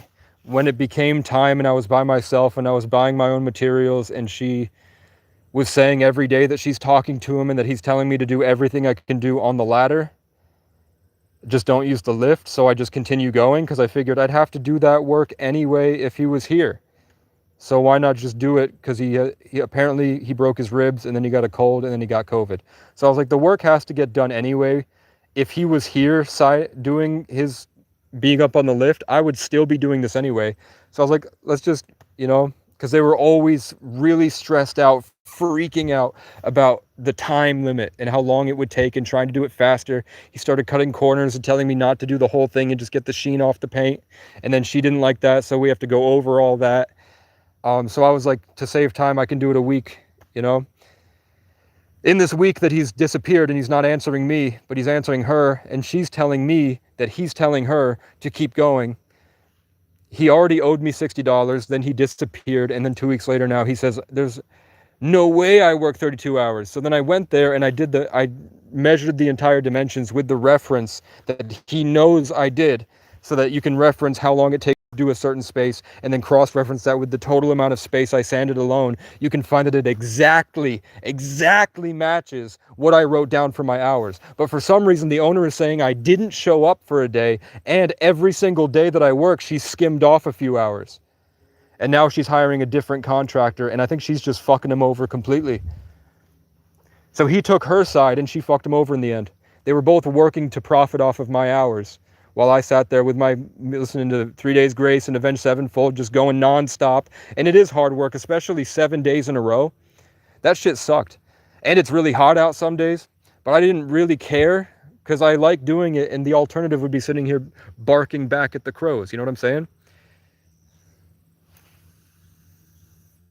So he's just saying, so he's just going to keep going. He's not serious.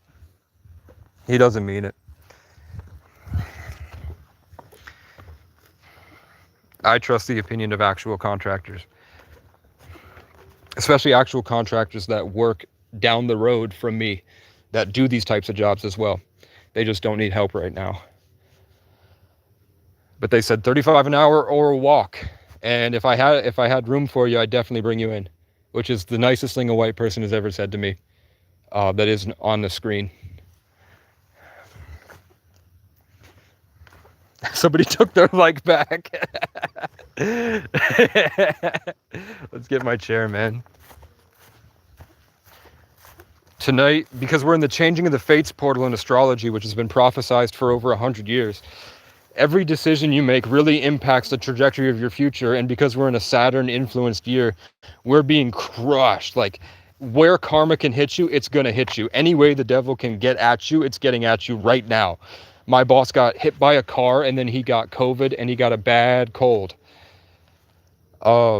If he's not lying. Or you could say, I had to experience them barking at each other and barking at me and blatantly lying, and then I have to go and do the math, which is what I've been doing the whole thing. The first day he offered to pay for my lunch for $14, and then at the end of it he said, well, I paid for lunch, right? And then he took 20 out of my pay. So I was mad about that $6, and I had to figure out what was going on, and he was constantly getting the numbers wrong. So I had to sit there autistically and figure out the truth, because there was so much bullshit going around. And now at the end of it, I have to do it on a massive scale. So he tried to do it on the first day, and I had to do exactly what I'm doing right now on a small scale, and now I had to do it for a ridiculous amount of hours. I had to literally go and measure the space I sanded and then cross-reference that with a space that he can identify that I did in a certain amount of time. And then using that reference space, you can figure out that the hours that it took me to do that line up completely with the hours that I reported. So the logical answer here is one of them is trying to fuck everyone over, and it's not me, but they're making it me. So that makes me think that they're working together to do it, until she tells me that she's going with a different contractor and she's getting him off the job. She's not going with him anymore. She's looking for somebody else. So now it makes me think it was her the whole time, lying to him about the hours, skimming my hours so that he would be combative with me and that he wouldn't pay me and he would freak out. And now we're here where I have undisputable proof and he doesn't care. I think they're both schemy, slimy pieces of crap sometimes, but I also have faith in everybody, and I just forgive everybody immediately. Like, if he just paid me for the hours, I would give I got these for his kids, dude. I found these and I was like, he's a mechanic, so he can get that and he can fix up this bike for his little daughter. You know what I'm saying? Like, I'm just trying to get my shit handled.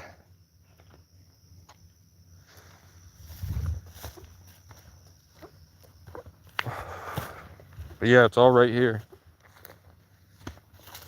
So my plan for this and I don't know if I feel like doing it right now, but take as many cinder blocks, separate the cinder blocks from the stone, grab all the cinder blocks that are over there, move them here, see if I have enough to put under the frame and some in the middle here, lift it off the ground, put the deck boards in, and then we have a cool seating area. I don't have a roof for this, but it costs $89.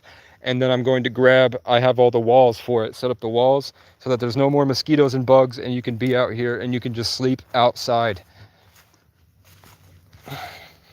And you can just sleep here.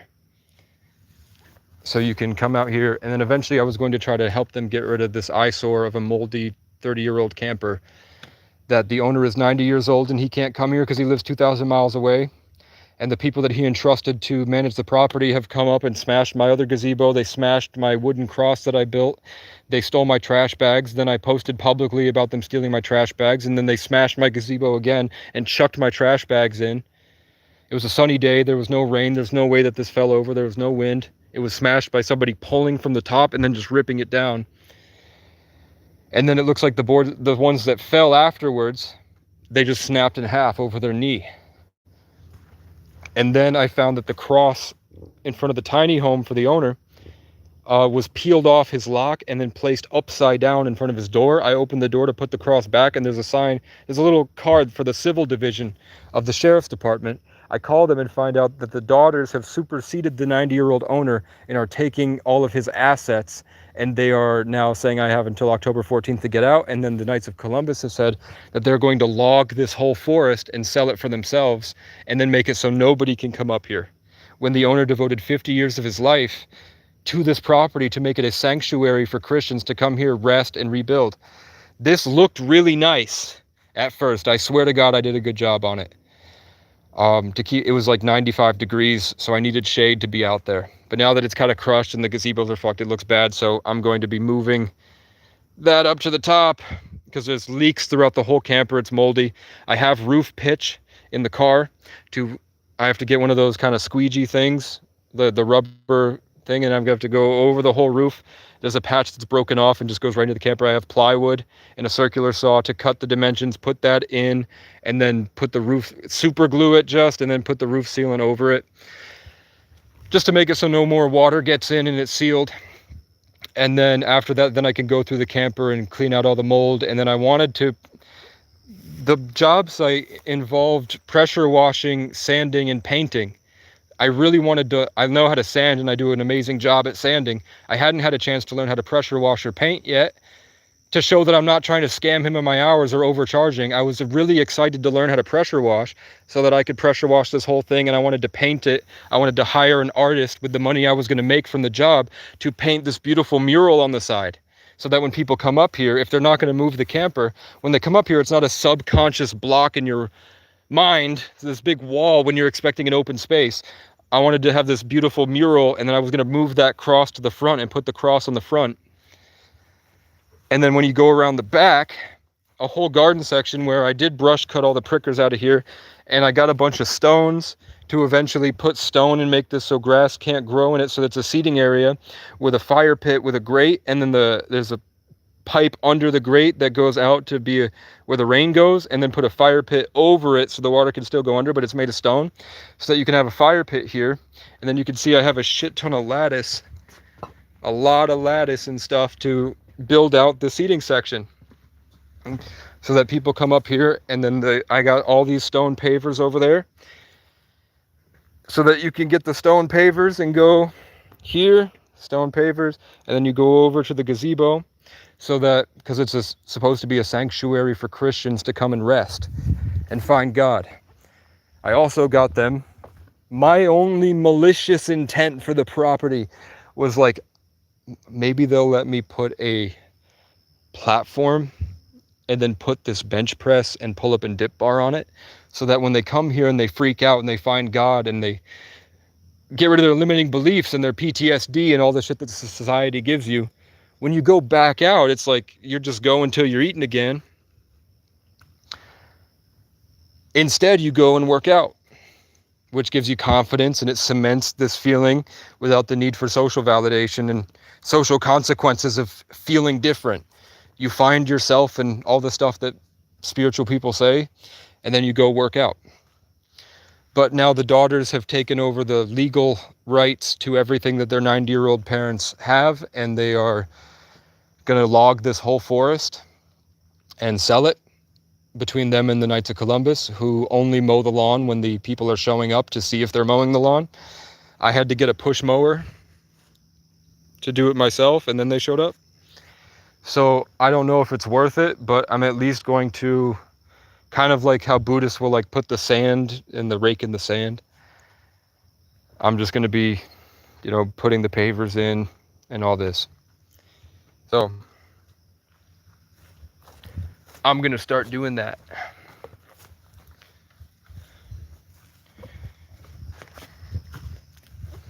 You're going to go on the chair right here.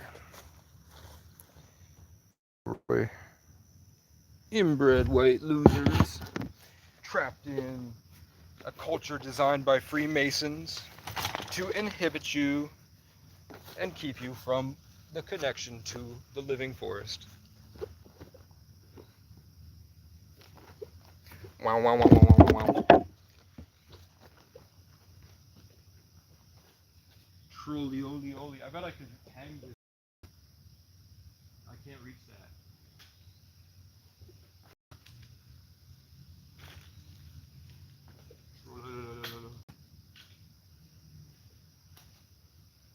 Social media is designed to like trigger the part of your brain that, like, whatever part of your psychology that they associate with narcissism, if that was a muscle, social media is designed to enlarge that muscle.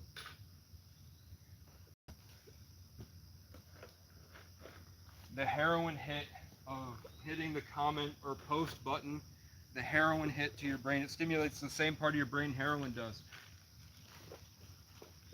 Of seeing that you have notifications or that you got a heart or like react. Everything to do with social media triggers the same part of brain heroin does, and there's really no real social consequences for it.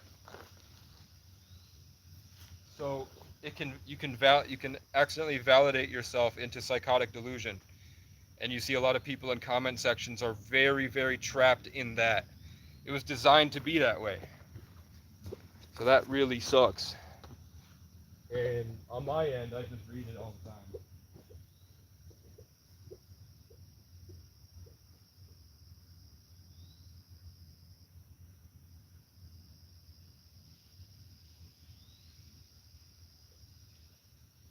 I'm missing a glove.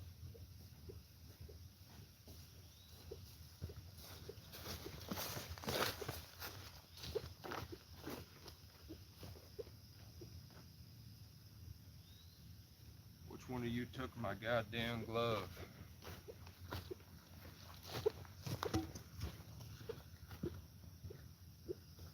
See? I found it.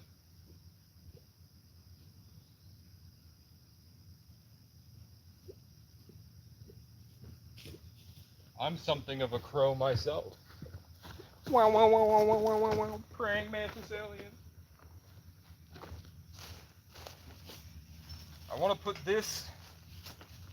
the broken blocks on the cobble broken block path, and then I want the nice blocks to come to the gazebo. I want to move all this so that I can move the gazebo to an angle that I like. So I have to move these broken ones, which are very heavy. Ah, fuck you. Ah. Ah. It just hit me with the force of 1,000 suns.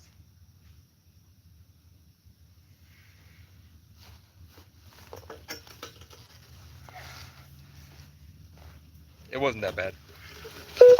This does weigh like 200 pounds though.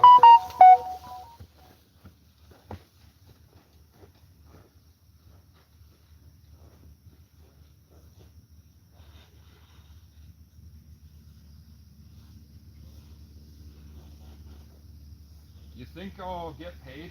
I don't think so.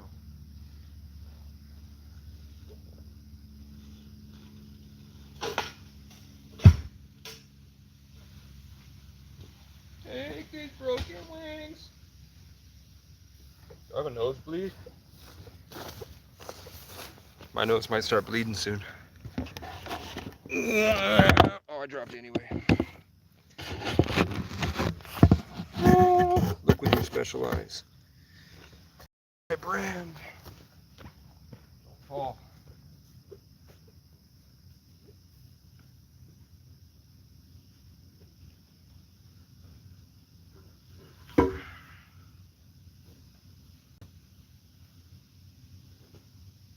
I can't take that. Okay.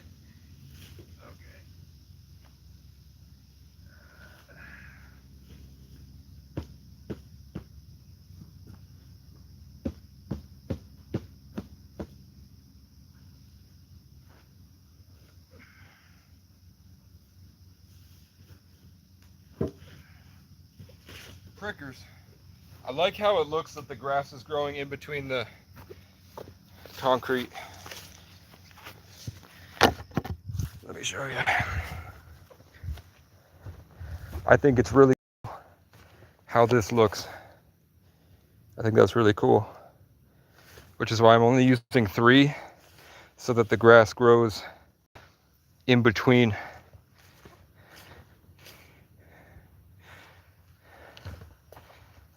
Ow, man. So I think I'm gonna pick that up and I'm gonna try to put it right here. And then there's a corner that's broken off over there I'm gonna put here. And then I'm gonna put the other one like this. But maybe I should, my brand, maybe I shouldn't. Maybe I should actually do this here and then the other corner there. That would actually look a lot better. If I don't like it, I can always move it.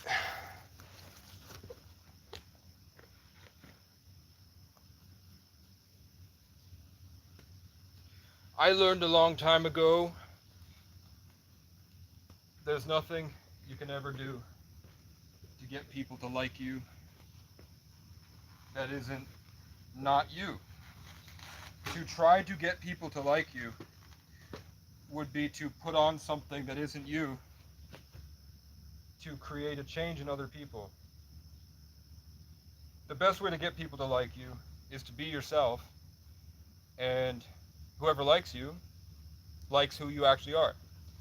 And if they don't like you, but you're you, you most likely don't like them. As long as you don't turn it into a delusion and you actually work on yourself. If you don't actually know yourself, you can't be yourself. So then it's not yourself.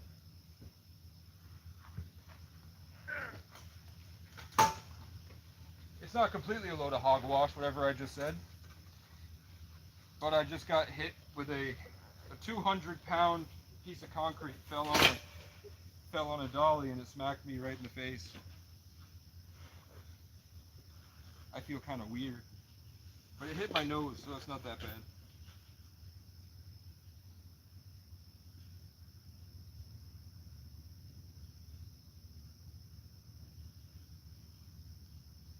This corner here.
Wow, wow, wow, wow, wow, wow, wow.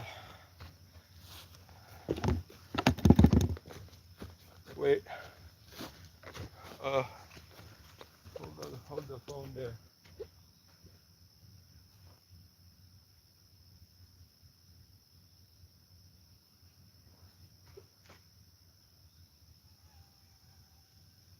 Oh no.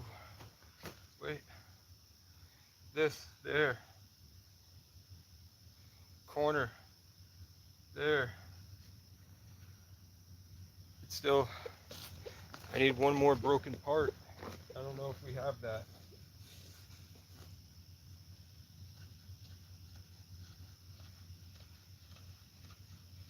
Oh, I could use these though.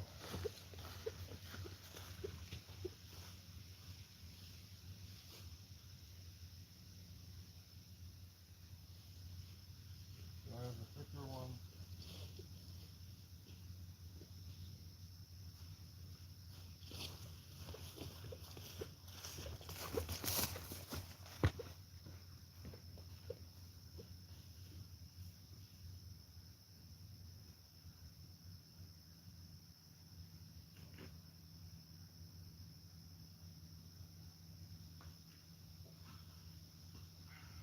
That doesn't look good. If it's not the same texture, it looks choppy. If you use the same texture, it looks artistic.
There's nothing else I could tell him.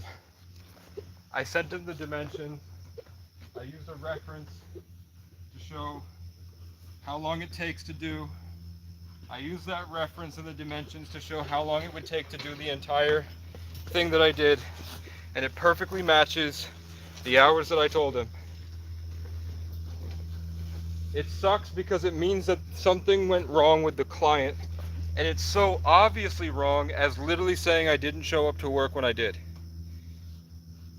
That's malicious. That's a blatant lie. She also put words in my mouth and said that I wanted a day off when I was there. What she's actually talking about was when I got there and then I left on the day, 3 days, no, 2 days, no, it's a day after she said that I said that I wanted a day off. And that was because I showed up, instead of at 7, I showed up at 9. And it wasn't that I wanted a day off, it's that I wanted to rest.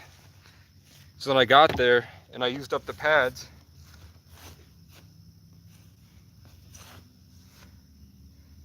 Okay, hold on. Right to left. Above my head. Well. I have I think 13 pads in the car.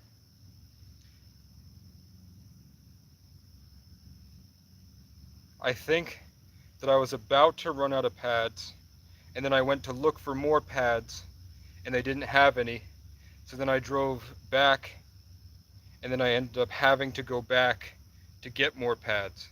Somehow an extra 13 is in my car, but it matches the amount that I bought. But I'm trying to remember if it was just that I wanted a break and I drove to go get more pads and I settled on 80 grit, or if it was that I actually ran out and I left the pads in the passenger seat and it was under something and I thought that I had run out, because I think I just take the pads with me. I put the tools there, and because I bought the materials, I wanted to keep the materials in my car. And something didn't line up with why I have 13 pads left over from the 2 packs of 60s that I bought. I have 13 out of that. And then I started using the 80 grit because I thought that I ran out of the 60s. So I think I was just running low, like I had 13 left, or 12 left or something. 12 times 20, 20, 40, 60, 20, 40, 60, wait, 20, 40, 60, 20, 40, 60, 20, 40, 60. I had 4 hours left of pads in the car. Bro, why did I leave early to go get those pads? It had to be, that's why she's saying that I wanted a day off, because I think I told her I wanted to take a break, but I also was going to run out of pads anyway, because I ended up working from 9 to 4. I was there at 9, but I left to go get pads, and then when I came back, I told her the truth that I went to go find pads. But I don't know if we're counting that as the driving time, which only takes 2 hours off. That would put me from 11 to 4. That would put me from 9 to 10, and then from 10 to 11, going to get pads, they don't have them, going to another store, they don't have the brand that I'm looking for, and then going back to buy the brand of 80 grit, because the ones that they had, he said that they sucked. The Gators suck. He didn't like them, so I didn't want to waste my money on them. But I'm trying to figure out why she's saying that I said I took a day off when I didn't. And I think it was the conversation we had where I said I wanted a break and I was running out of pads, so I went to get more pads. Or she is blatantly lying, which is what okay. I keep trying to make it so it's my fault with what I know is true. I keep trying to put it on myself. The fact of the matter is, she deleted a day. And you can see that with the space that I measured that I sanded. Okay? The space that I measured that I sanded matches the hours that I worked.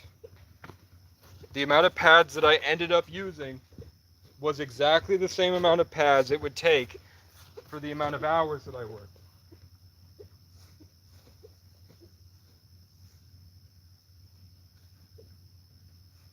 I'm trying to make it so they're not scummy in my head.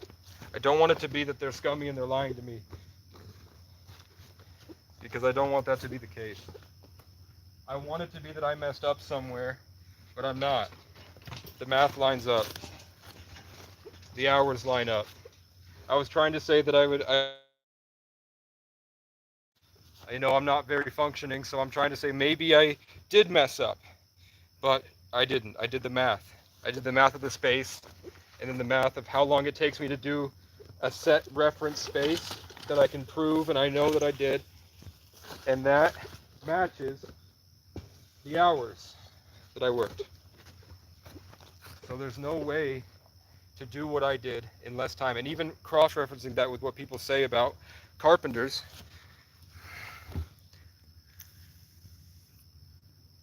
he got fired and he's not paying me. And he's saying that it's because the client gave him a different set of hours than I worked. When I went to the client, she lied to my face and said I didn't work a day that I worked. And the way she stared me down, you'll see in the video, the way she stared me down when I said it, and said, "You didn't even show up on Monday." And I was there Monday. I'm trying to figure out if they really believe that, or like maybe she's old and she messed up, or if they are blatantly trying to do something negative to me. Like if it's like they're trying to play me, maybe she's upset at the cost of the lift because they had just had to take the lift back. Their rental of the lift ran out, so that the lift had to get towed, and then he came back, or he was there, so they rented the lift again, and then the next day after they rented the lift, he disappeared, So the lift was there for days. She had to pay for those days, and then she had to pay for it to be towed back. You know what I'm saying? So she had to pay for the lift to be towed back. What I told him is I think that the hours that she's saying I didn't work, she's trying to skim my hours to the hours she gave him. It's impossible because I measured the space that I sanded and I cross-referenced that with a measured space that he was there for to show how long it took me to do that space. With the space that I measured, 775 square feet, it matches the hours that I wrote. So for her to be skimming off roughly, it was like 32 hours, and then she said I worked 19 hours. So that is 13 hours. I bet that 13 times 20 is $260. I bet that $260 covers like the tow of the lift one way or something, or the amount it cost to rent the lift for those days that he didn't use it before she took it back. That's what I'm thinking. It's just she's skimming off stuff. The fact that she looked me right in the eyes with like an angry tone and said that I didn't show up on Monday and I was there on Monday. I'm trying to figure out in my autistic brain how that happened. If it's not malicious, if it's not like if it's not her saying to my face that she's willing to lie to the end of it if I don't prove it. And I'd have to find the timestamps of her timesheet to see if she changed that after I had had the conversation with him yesterday, where I don't have the receipt for the Diablos I bought on the 27th, but I have the literal pack of Diablos themselves. So the best way that I found to prove it was that I went to, and I have a video of me doing this, I went to the space that I recorded, the space that I had done prior to him disappearing, because he said he broke his ribs in a car accident. A space that he saw me do, and he knows how long it took me to do it. So I measured that space. So we know this amount of space equals this amount of hours. So then I measured everything that I did I did completely one side of the house. Or no, I did the porch and then one side of the house. And then I went back around and did the front porch. That equaled 775 feet. So that, with my reference, equates to 32 hours. And that's what I recorded.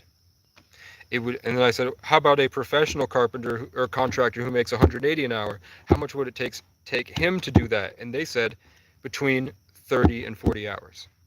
I did a perfect job. I did it at the same level of somebody who's considered a professional. I did it perfectly.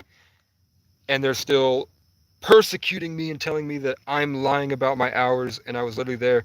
And it turns out it's the client lying, or it's them both working together, because he's not answering me. And he said if I keep asking him about being paid for my hours, it would be criminal harassment. Then I look on Facebook and I find that he's not a mechanic because he offered to fix a woman a car. I don't know if it's not, I don't know why he's not a mechanic. He said he's a really good mechanic, but he's not a mechanic, so I figured something might have happened. But then I look on Facebook, his name, and I find that a woman he had offered to fix her car, and then he wouldn't give it back, or something like along those lines, and she had to take it into legal matters. And then when he finally had to give her the car back, he stole the catalytic converters off it.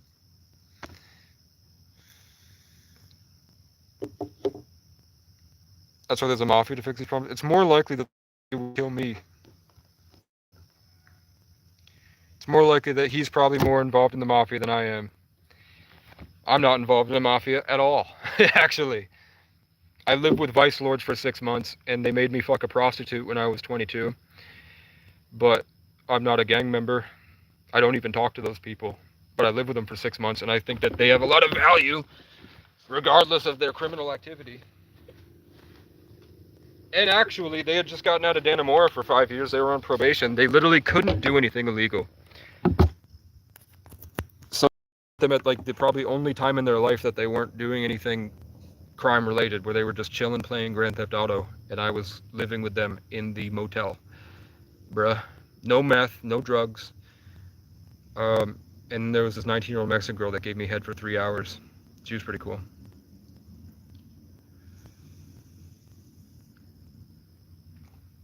"3 hours straight." I was like, okay. Because she kept wanting me to sleep with her, and I didn't want to because I'm spiritual, and I thought she was a lot of bad juju. And then afterwards, she went to bed, and the next day we walked outside, and I got on a bus, and I left forever. And then I came back when I got my car back from Canada. When I got it towed back from Canada, I found out that all of the vice lords just passed her around.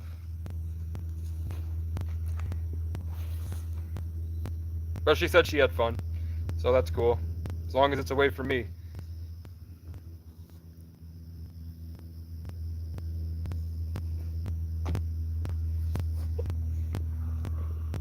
3 hours is a long time. I could be wrong about that 3 hours. I don't think I am though, because I disassociate and it felt good, so I was like, cool. And she seemed like she liked it, so she just kept going. She didn't like ask me to sleep with her or anything, she just kept going. I don't think she was on drugs either. She might be crazy. She might be a crazy person. It didn't really get boring either because it feels good. Like I didn't get bored the entire time. I was just laying there and it felt like there was a lot of spiritual stuff. And so I'm like a cosmonaut, man.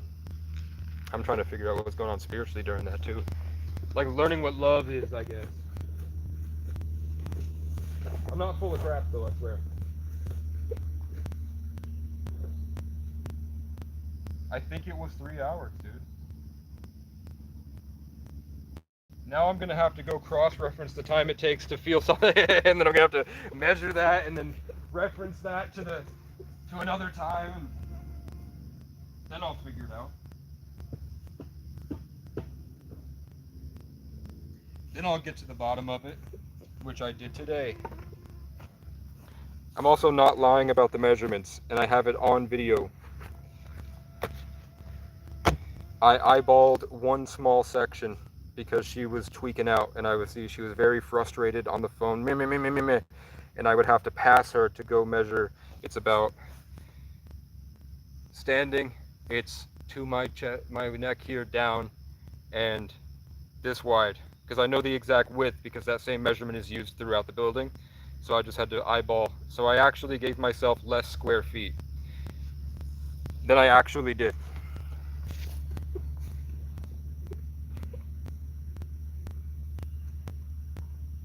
What am I doing? It's gonna rain, it's getting dark. I talked the whole day. I'm trying to move these pavers, and I wasn't sure how I wanted to move the pavers because it's missing one square section, and I don't think I have that square section of broken pavers to use. So I have to do the math again and figure out. Well, I could put that paver diagonally, so I could move this one.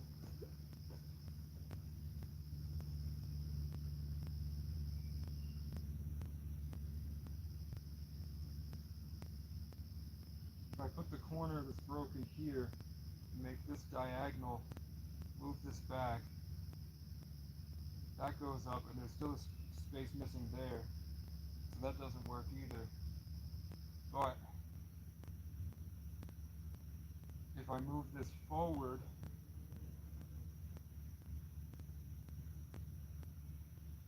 if I put the paver this much, if I put this paver here, this corner would be missing.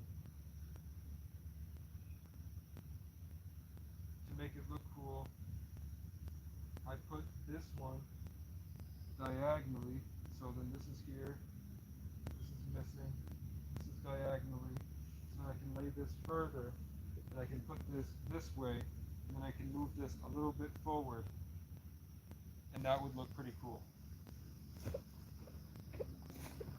You fucking bitch. You fucking bitch. I have ADHD and PTSD and TBI and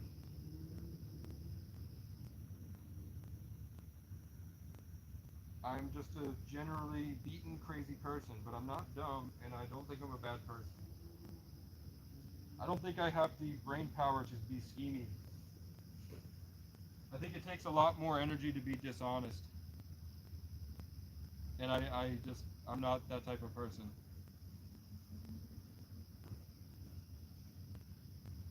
Let's get my dolly. Hey there, Delilah. Can you help me lift these papers? I'll think later.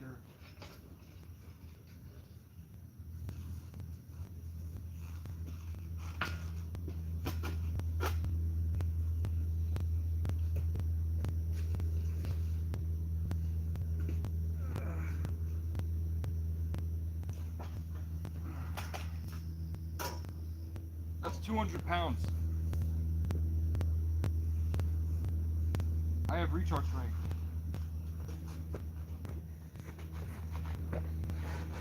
I also haven't done anything today, so.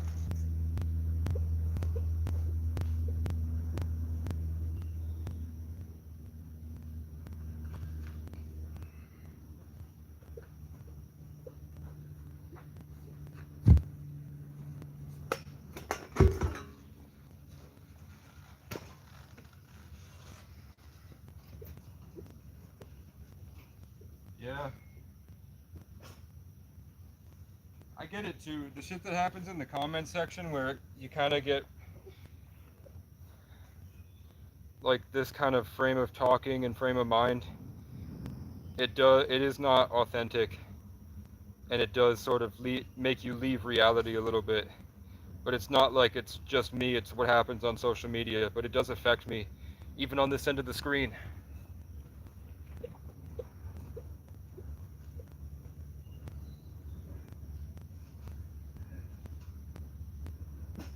I'm the king of the crazy people.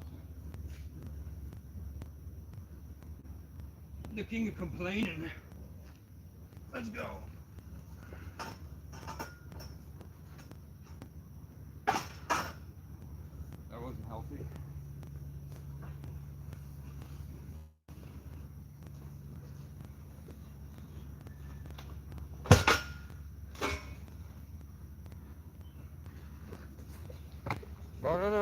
But I don't wanna die. Okay. That's a tomorrow thing, because I have to lift a bunch of wood and move it. Sell the RAV4 and buy the camper, and you've got a house on wheels. I got called away earlier, but I was thinking to the cannot be flat towed. You would need a car dolly to pull it behind the camper. Yeah, but the RAV4 is like 23 miles per gallon, and I have very little income, so it's places in Vermont. But that doesn't mean I can't get the camper onto a plot of land, stay in that camper, and then when I move to another location, I just have somebody follow me in the car, and then I drive them back, and I pay them like 60 bucks. So then that beats rent. You know what I'm saying? Like, that's a lot cheaper than rent every month. Paying somebody 60 just to drive behind you to your next location, it beats rent. And I'm still here for 3 months. So I still have until October 14th. So I have 2 months until they start the eviction process, and then we go to court, and then, or they just say, or I just tell them, hey, I'll leave when it snows. You could have called me and I'll say, hey, when it snows, I'll leave. You ever thought about that, bud? You ever thought about the fact that when it snows, you can't even come up here, so you have no idea if I come back or not? You ever thought about that, bud? You ever thought that you can't even come up here in the winter, so it's kind of moot to say it was just an added fuck you, Casey? And there's nothing I did to deserve that, man.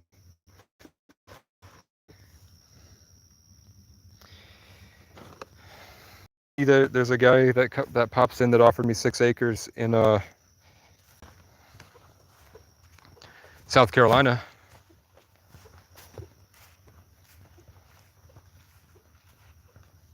That might be cool. I'd leave the camper in I have a place. I have a nice church that would let me put my car there for 2 weeks.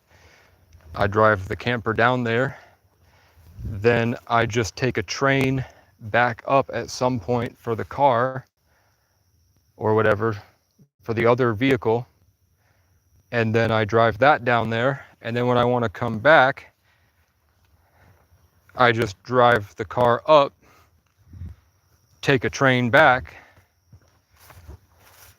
take the camper up. And I love driving, so it's nothing on me, and that would equate to the same amount as a month of rent to do. It wouldn't be like, so like, imagine I stay somewhere for free rather than getting a place for $1,600 a month. If I stay in a place for free and I just build it up, at the end of it, the money I saved not paying rent would be more than what it would have cost to pay rent, and that's enough to bring my camper somewhere else. Or I don't know, I just don't think people told me not to sell the car because there's a lot of rust on it, but it still works. It'd be better to, they said in Vermont, with the way they have salt and stuff, people won't really buy something because cars, in Vermont, you have to buy a new car pretty much every 2 years because the rust gets really bad from the salt. So people aren't really interested in a car that's only going to last them the rest of the year. Like, I'd have to charge, that RAV4 is probably worth $5,000 in South Carolina, or if I sold it in South Carolina or I sold it in Texas or something, that car would be worth $5,000 to $8,000. Here in Vermont, it's only really worth $2,000 or $3,000 because, you know, it's not going to last long because of the salt on the ground, is what people tell me that know what they're doing. So let's find my wallet, and I'm going to go get a drink. I'm just gonna leave. I'm gonna take this stuff. You think he answered? I doubt it. Sent him undisputable proof. He still thinks I'm bullshitting. Now I have to take it to small claims court. I'm gonna bust out the math. I'm gonna bust out that he's gonna lie about how long it takes. I'm gonna have to buy an orbital sander, and I'm gonna have to buy the log siding. I'm gonna have to buy the paint. I'm gonna paint the log siding. I'm gonna bring the log siding into court, and I'm gonna show him how long it takes me to do the log right in front of everybody. And then I'm gonna cross-reference that with what I did on the job site, and he'll see there's no way he could have done that in the hours that they said. They're lying. Pay the man for his hard work.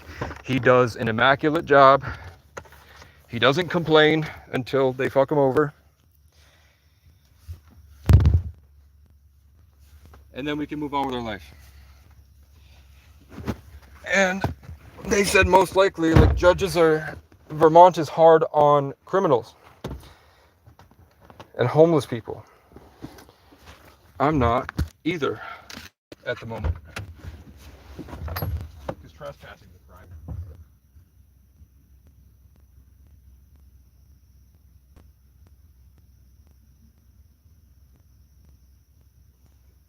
Hey there, bitch nigga. What's it like to be so shitty?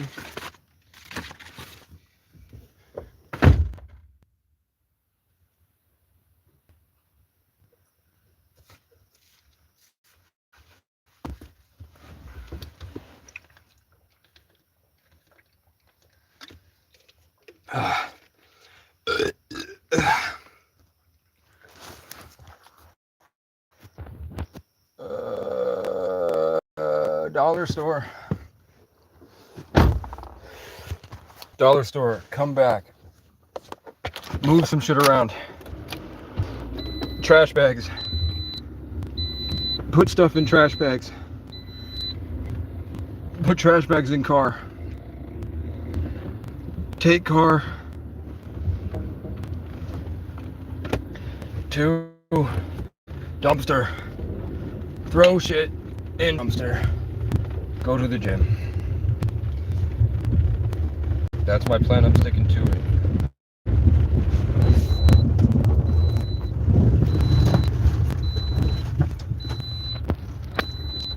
I know it's annoying.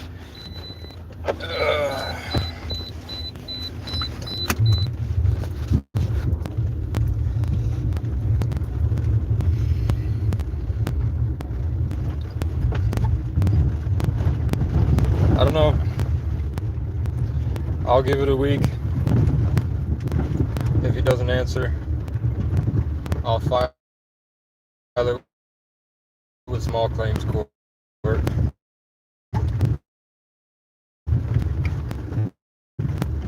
with the hunt for permission for that, because she sent me $130. So that's, if I'm gonna spend it on that, I want to at least,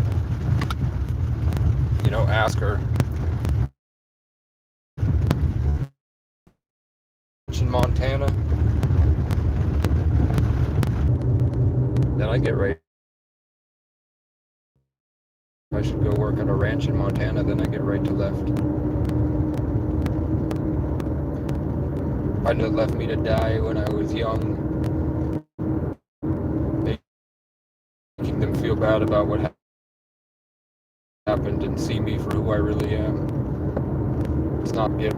They get fucking violent, bro. And then I don't know how to explain it to you other than, I don't know how to explain it to you. If you don't get it, you don't get it. I don't know why I get it, and a lot of people get it. And they're not schizo. They're the people running the country, or people with hundreds of thousands of subscribers. They get it. So maybe we're what they literally say about the 144,000 and the chosen ones and how they're different. There are a select group of people that see the world the way that I do, and they happen to have like a role for a lot of people. You live in Montana, right? Throw peaceful out here. I'm trying to work at a ranch that has a music studio in it, like a professional recording studio.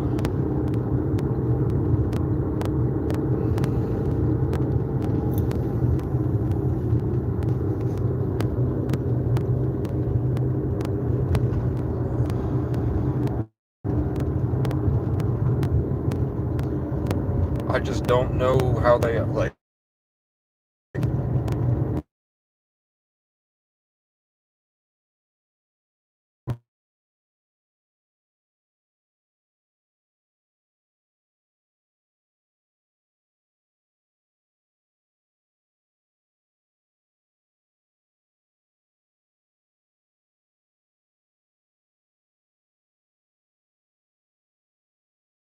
That they make so much money. I don't think they care about those messages. I think they're just looking to stay on a camper on the outskirts of the property. It does help that I'm a certified audio engineer. But then I'd have to tell them that 4 months after my certification, I got in a car accident, and instead of having my own legitimate studio, that's what I was working for. I was couch surfing and saving up to buy Ableton, and then I was doing a bunch of reference mixes every night and learning how to mix and create so that I would be able to charge people, and I would go to their house. The plan was to have a mobile studio. The same way I have the wagon that folds up like a suitcase. Before that, when I was 18, my dream was to have a studio that folds up like a suitcase. And then the speakers come out of the desk, and then the desk opens up. And with a cop, it sets them off.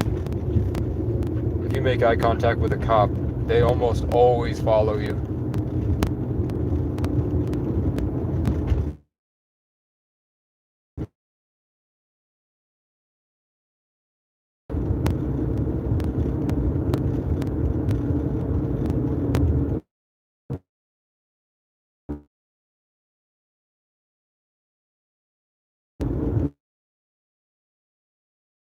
But that's fine.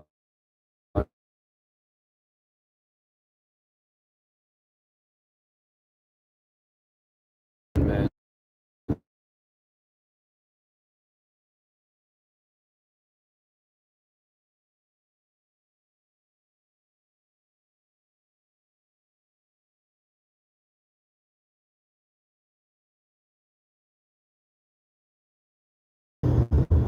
I just asked Grok again how much it would cost how long it would take a contractor to oil sand with a 5-inch orbital sander, 775 square feet of space, curved log siding, and thick acrylic paint. And it told me 40 to 80 hours. I did it in 32. And it's perfect. Because I didn't stop the entire time. And I kept the same rhythm the entire time. Until the last day where I was slow from going. What would take contractors to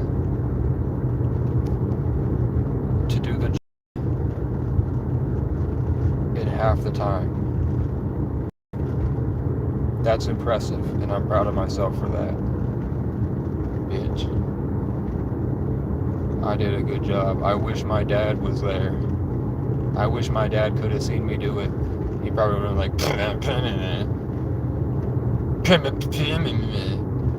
but eventually he'd be like, damn, he really went the whole day, didn't he?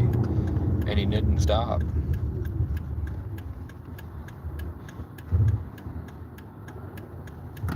I was trying to get land to eventually build a house with my dad before he dies. They took our homes from us, and I didn't really have a childhood. I stayed pretty much in isolation the whole time, other than building Legos with my dad or rollerblading in circles.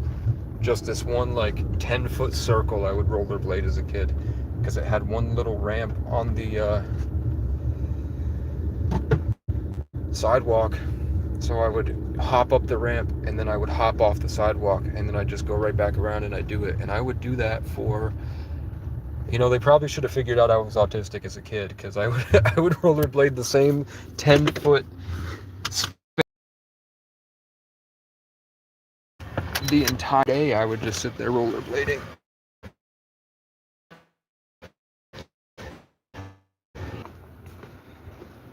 Do you know any contractors that need help?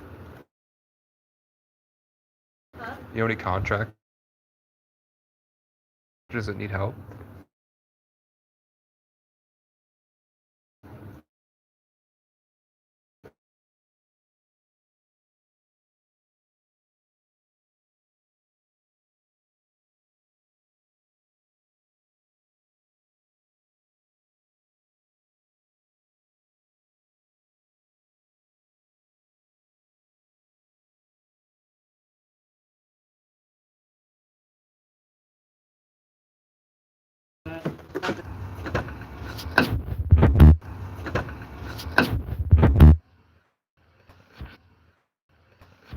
A kickstart for tonight. Going to the gym.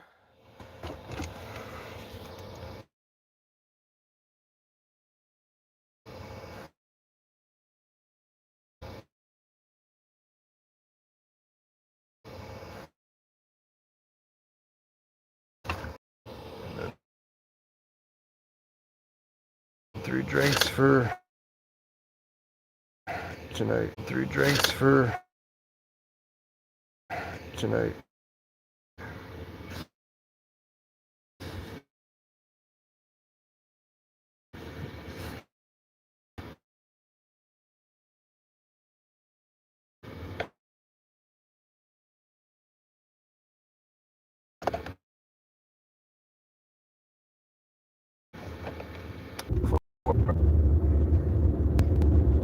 But I remember when I had no money for no books.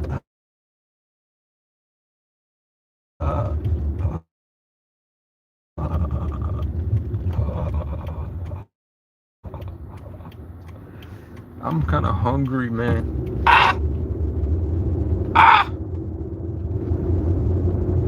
I'm more crow than man at this point. Do I want them burritos? No. But I haven't eaten today. I'm gonna do one more day at the gym. I'm gonna walk another 5 miles.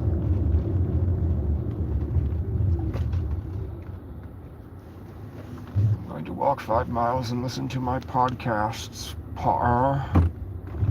because I'm trying to get good looking again. It's gonna be hard to look max at 26 now.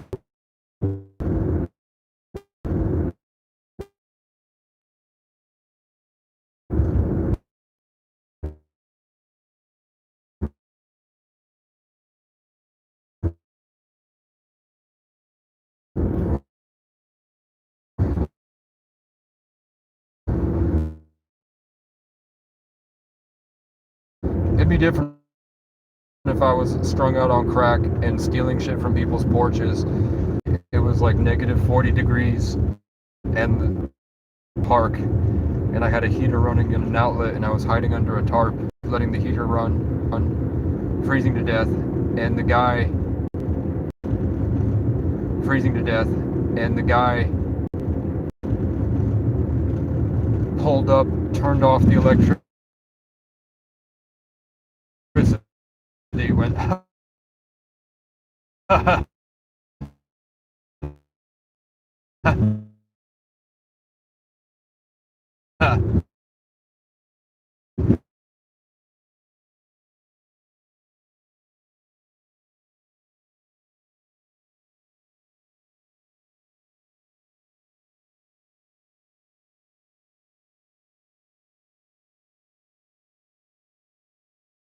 to crawl up, gather my stuff, carry it behind the food. 700 people along the Lemoy Rail Trail.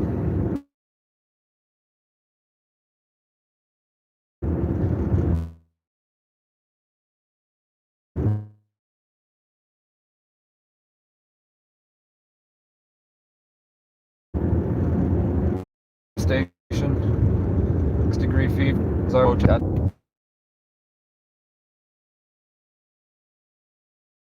I don't know how long I wasn't live.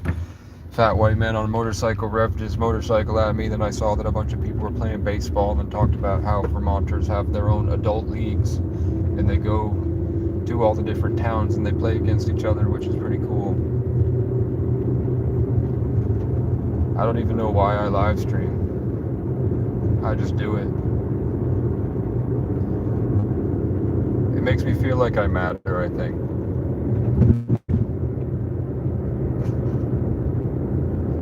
Like I'm not alive for nothing. That something's happening. I'm doing something.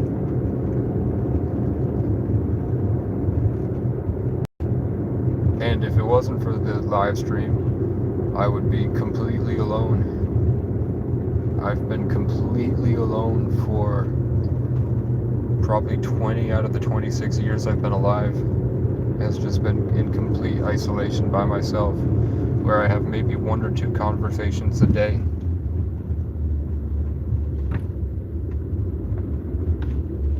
Don't hit me, truck. You drove in.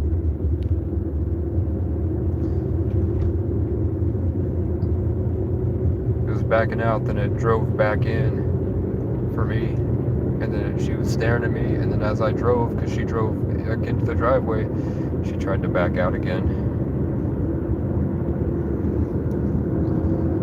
It's either this or I kill myself, guys. It's either this or I kill myself, guys. I ain't gonna lie.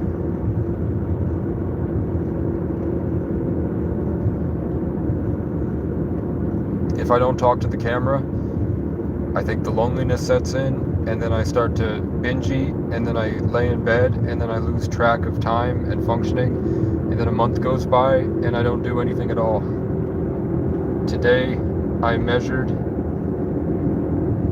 I did the math, I proved that it equals what I said it does.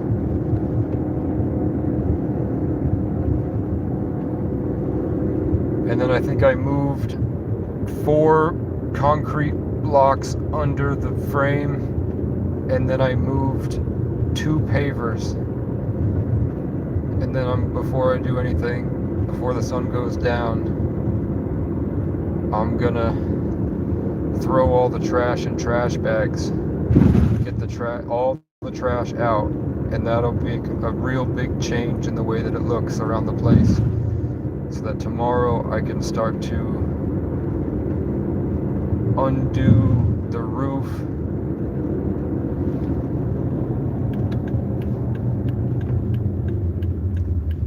Why is this skateboarding down this road, man.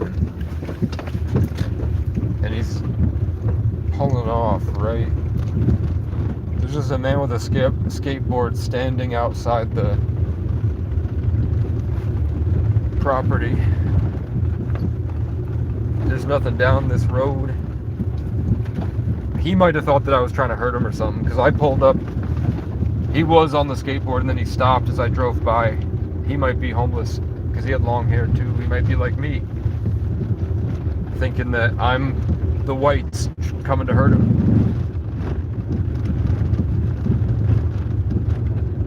He looked genuinely scared that I was slowing down.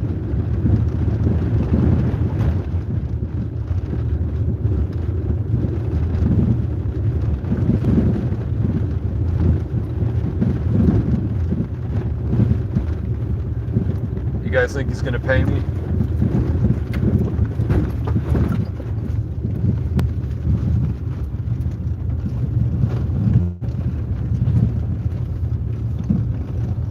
You guys think he thinks I'm lying?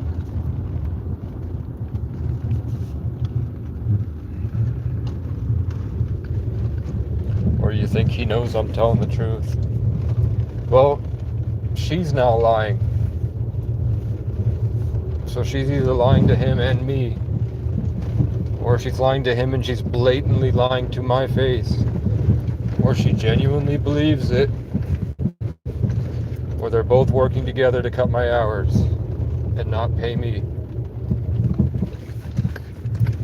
She was so fucking rude to me, dude. The client was very rude to me, man. She can clearly see my work, and when she looks at whoever she hires to finish the rest of that sanding job, she's gonna look at their work and she's gonna look at my work, and hopefully she feels bad about all the time she belittled me for not having any experience when I clearly do really good, possibly perfect work in record time compared to what normal contractors report through the hundreds and hundreds of websites and union websites and contractor websites and contractor union websites and all the standards of work. You find I actually did better work in less time for longer hours with less breaks.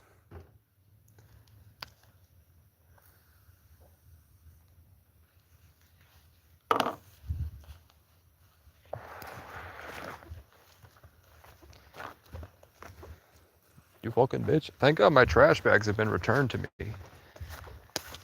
The plan is right here is going to be this broken, the corner's broken off. It looks like this, but with the corner broken off. That's going to go here slightly diagonally so that this will fit in with that diagonal. And then that small piece will match right there. So I like how the grass grows in between the rocks like this. It's really cool. But I don't want to leave enough space for people to get their foot caught and trip. And I want to use all the nice ones for the official paver path. Then I want it to meet up in the middle. Let's see how much I have. I have 1, 2, 3. I have 4 full ones here. So with 4 full ones, it's not going to meet up. It's not going to be as good as I thought it was, but if I move this, so I have 5, and I angle the gazebo slightly. 1, 2, 3. Leave this. 4, 5, and then the broken cobble over there.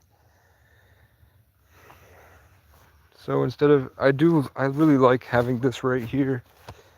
I wanted it to start here so that it would go It would branch off in both directions, but then I decided that I don't like that they have to step off the pavers and then step back on the pavers. So I might even make it like a circle and then try to bring it down if I have enough space, but I doubt it. I thought I had 11 pavers. I haven't eaten in 2 days because I'm trying to save money. And the gas station sandwiches are expensive.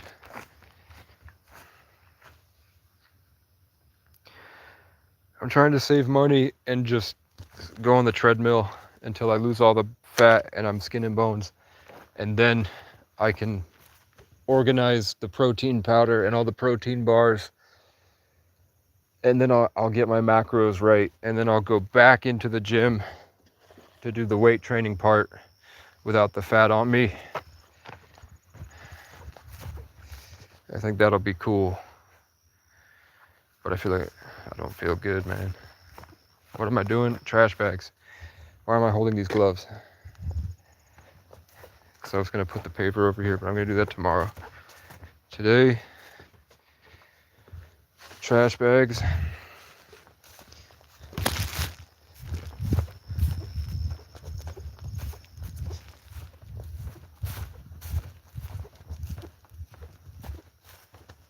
These handprints have been on my car since the winter.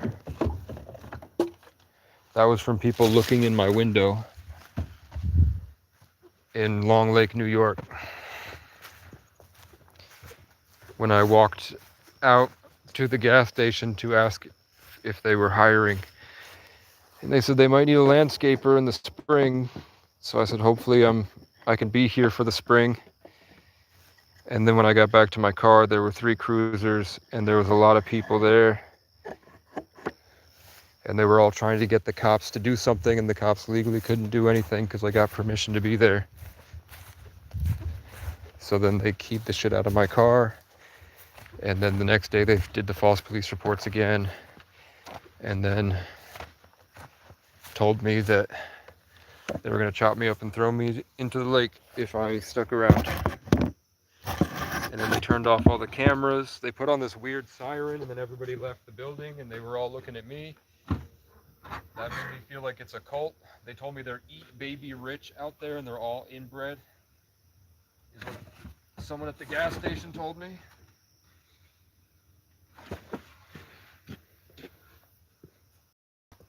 And that Hollywood lives there, Sigourney Weaver lives there, Bruce Willis lives there.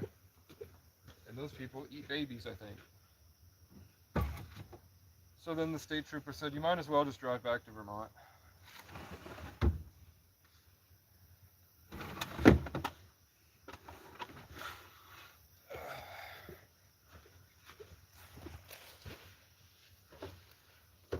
A fucking frog on the ground. What the hell?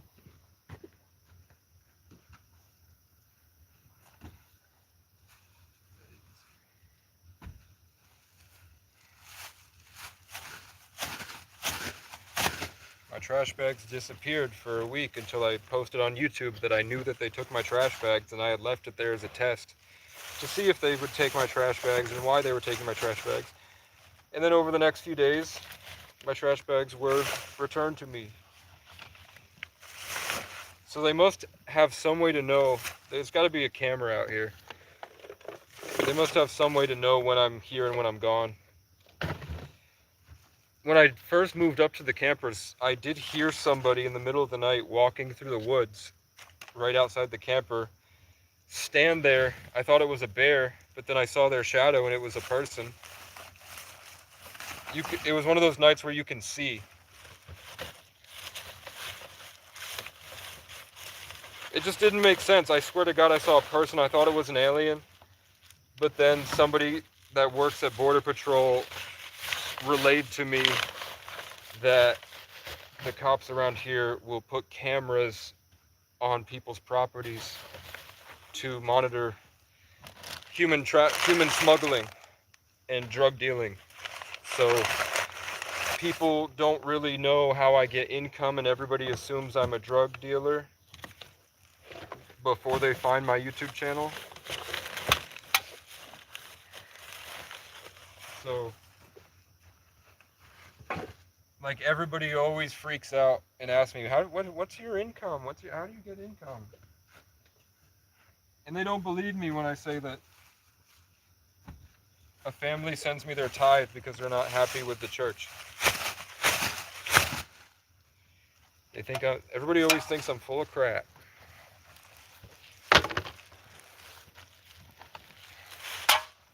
I got bit by a mosquito, motherfucker. Can you tell that I'm like a 14-year-old boy that suffered for 12 years, homeless?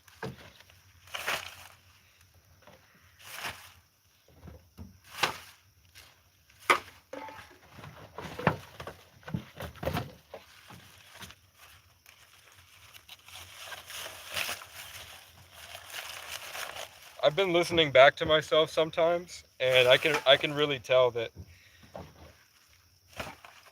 you know, I kind of got a lot of parts of me got set in place at 14, and I just grew from that instead of like how normal people change and mature and stuff. I kind of became who I was the day that I left home, and I kind of stayed. So in a lot of ways, I am like a 14-year-old kid. Not gonna lie.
I'm gonna put the cinder blocks under that frame, and then I'm gonna put cinder blocks in the middle there, and then I'm gonna put the deck boards over the top of that, lift it off the ground a little bit.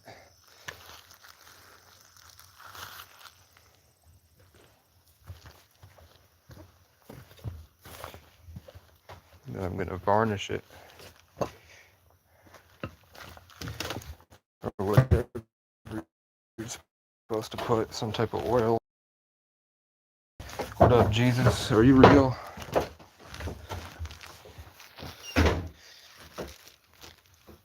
Empanadas? Yo, I can't see. And I don't think you guys have good service out here.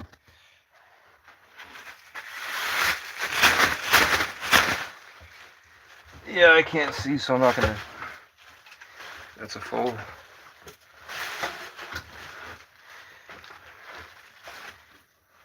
Yeah, I'll probably just leave the bag in here, and then tonight when I get back, rest.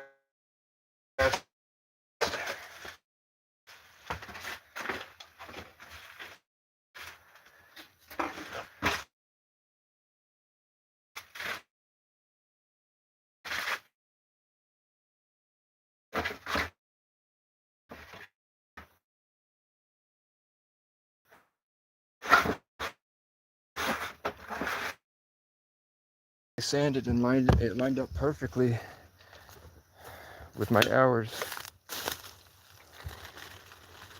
Goodbye, ants. Goodbye, ants.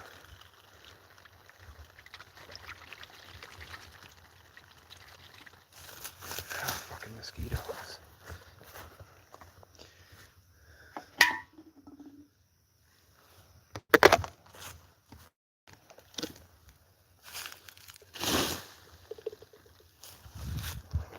That shit smells disgusting.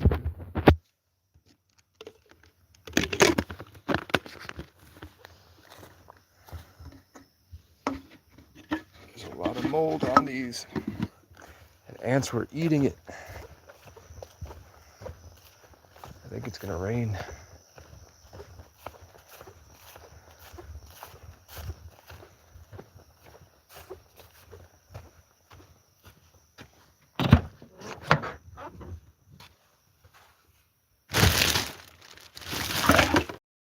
Okay. Piss, drink, repeat.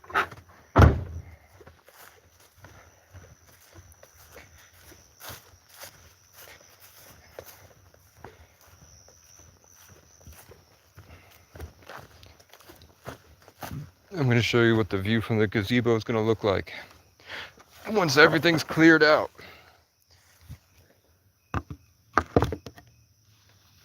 If you can even see, and I'm going to go over here and piss.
I want to put this deck on stilts, but I think I don't have the money for concrete posts in the ground.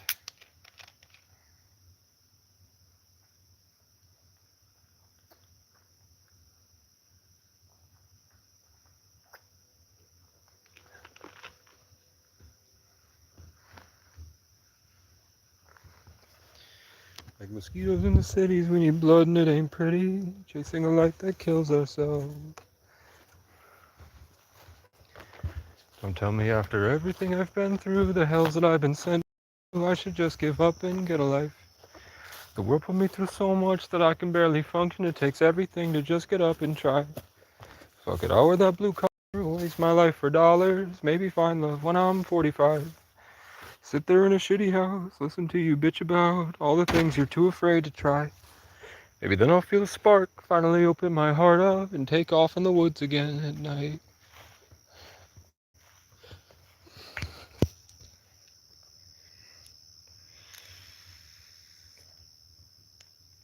It's 8:30. I want to go to the gym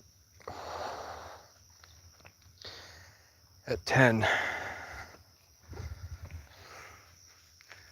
But I don't want to do anything for hours. What can I do, man? I can go sit in the car at the bottom of the hill where it's nice.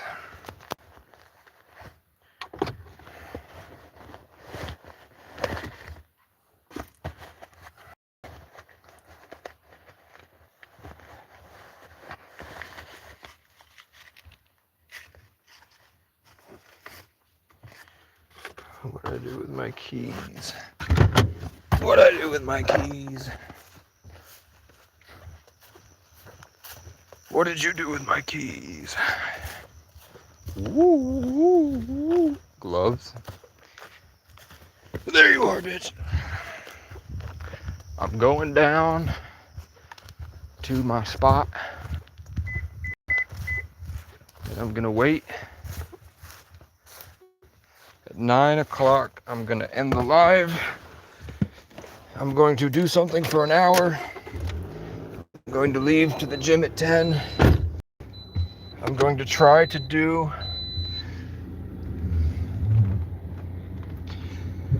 5 miles on the treadmill. And I'm not gonna stop until I do 5 miles on the treadmill. Workout coaches won't tell you the secret to fat loss is just getting on the treadmill and then not fucking stopping. In a fasted state. And then you change all of your foods that you eat to chicken with various sauces for variation.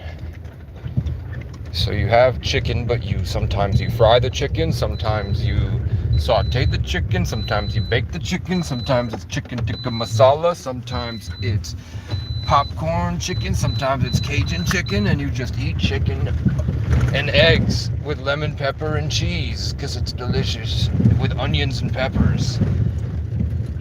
Eggs, onions, peppers, a little bit of garlic,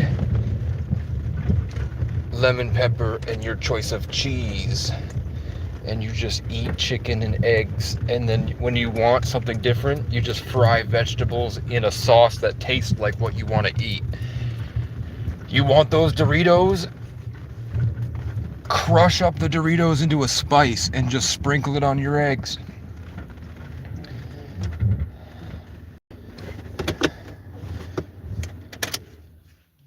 You want cookie dough ice cream? Get the cookie dough protein shake. And that's all weight loss is, man. I can turn this off because there's still some light left. And now we sit. Can you see me if I turn the light around? Kinda.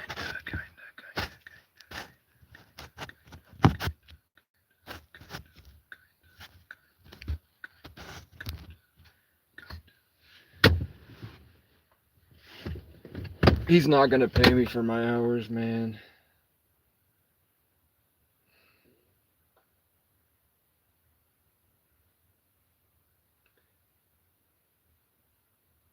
She blatantly lied.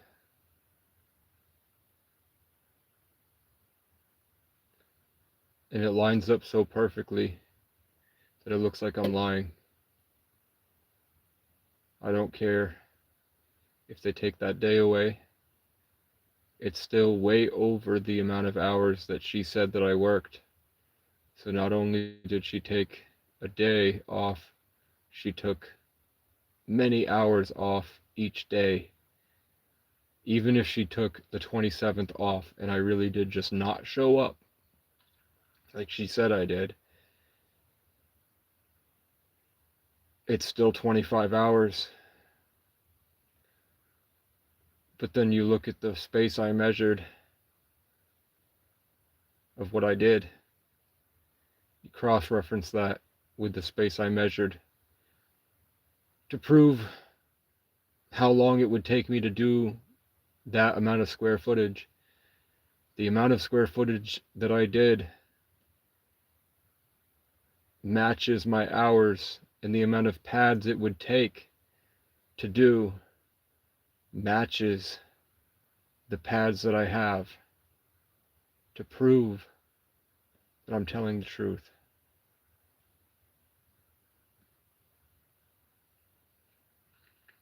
And he's still not going to pay me. He's going to keep making up that I'm lying. And he's going to take my money. And that money was going towards a camper. So that I could eventually get out of here.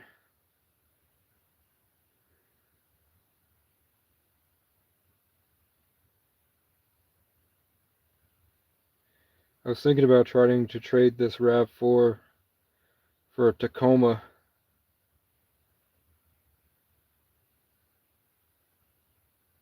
and then just pulling a small camper behind it. Because Tacomas get really good miles per gallon as well.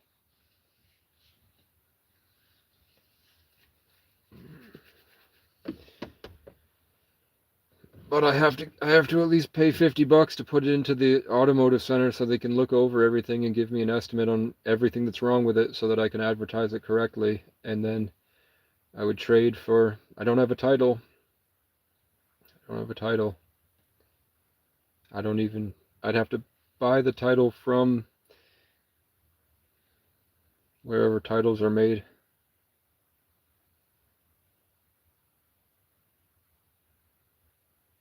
The author, I guess.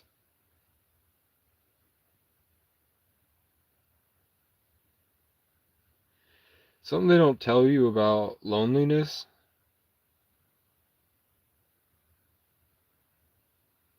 or maybe it's just me. Let me know if you guys have this. My personality and my tendencies and my impulsive behavior is my ex's. Like the ghost of my ex-fiance still lives as if when we were together, and she would do all those things and say all those things and act a type of way, the way she was. It's like imprinted. So now that I'm alone, her ghost is sort of not possessing me, but influencing. And she said the same thing the last time I saw her in person. That she said something like, "People tell me I say things, and people go, that sounds just like Casey." And I thought she meant that she had stolen my energy. So I went, "Sorry, I made you cool." But now it's been 5 years since I've seen her, and when I'm laying in bed, it's like she's still there.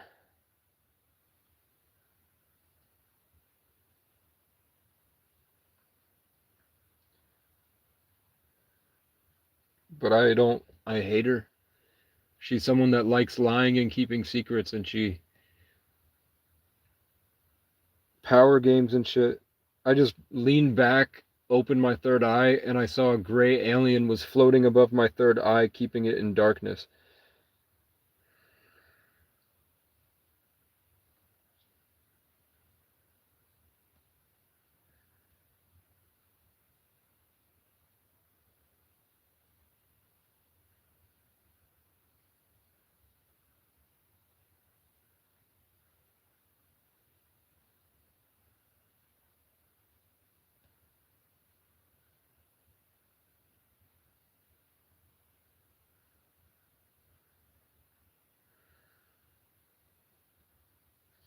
I'll give you a better view. You're just looking at nothing.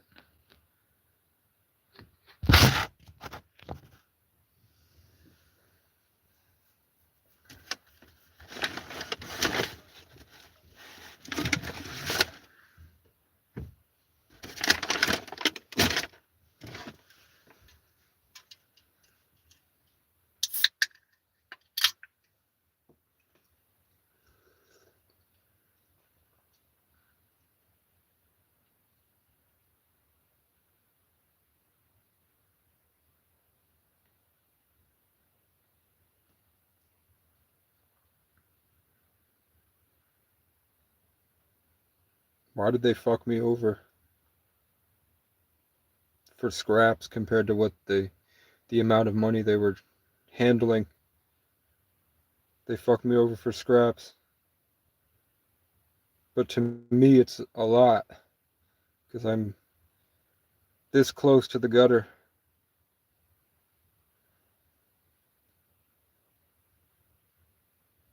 I don't have a contractor's license or skills, but I did a better job than what is widely accepted as the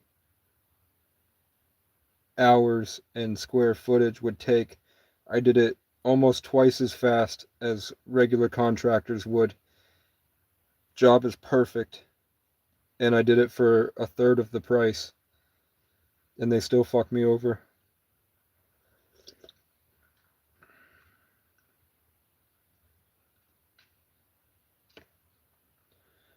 I've put that square footage into Grok 4 times now, and it comes back the same answer, which is that the amount of square footage that I sanded would take contractors 8 hours longer than it took me, and they're saying I'm lying and it only took me 19 hours when it took me 32 hours, or around 32, over 30.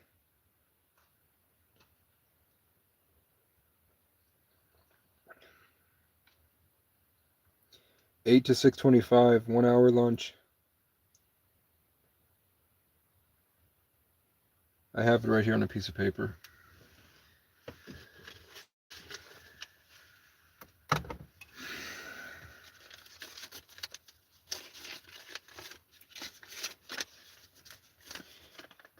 Eight to 6:25, 1 hour lunch. 7 to 4, 1 hour lunch plus pack of Diablos. 8 to 4, 1 hour lunch plus pack of Diablos. Wait, no.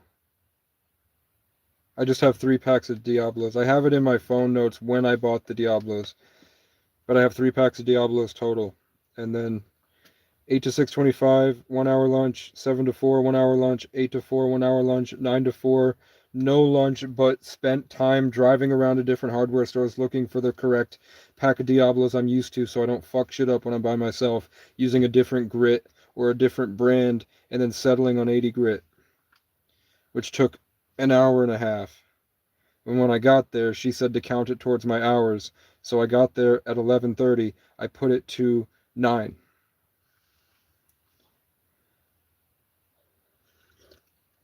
Because I stayed longer than 4. It was like 4:20 or something. So when I leave, I do the hours at right before I leave the driveway. I put the hours in. So I just put 9 to 4 because I was mad and I was tired because it was my 7th day in a row. And she was being really rude to me, man. And it got on my nerves. So I was like, I'm not staying till 6. I was going to go 9 to 6. Let me get it right. My brain don't work well, but I keep track right. I bought the Diablos at 11, so I was there prior to 11. I can also find the time that No, I can't find that time. Maybe when I get a computer, I can find the time that I recorded day 8 of going to my blue-collar job so they can figure out when exactly I left.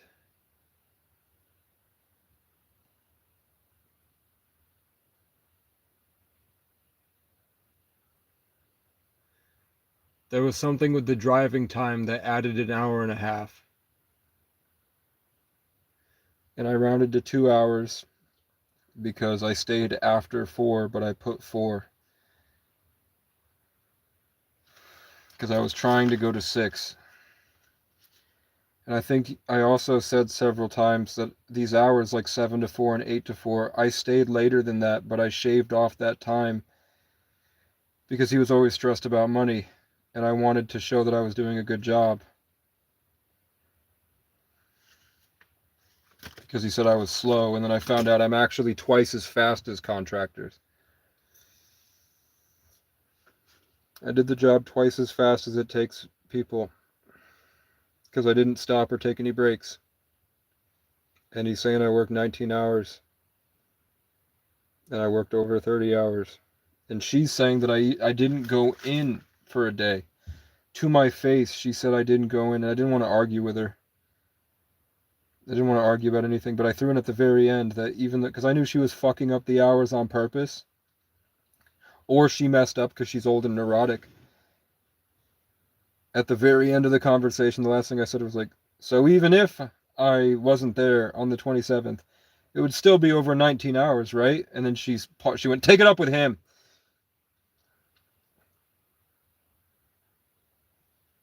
Because she fucking lied.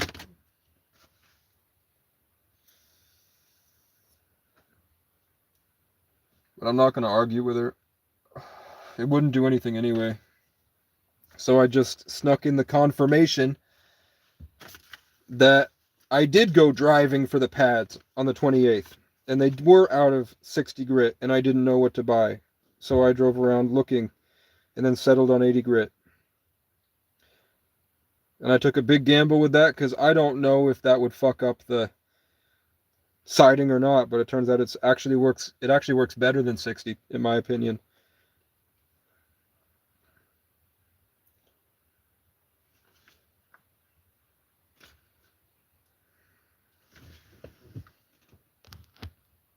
I'm just gonna keep going, bro.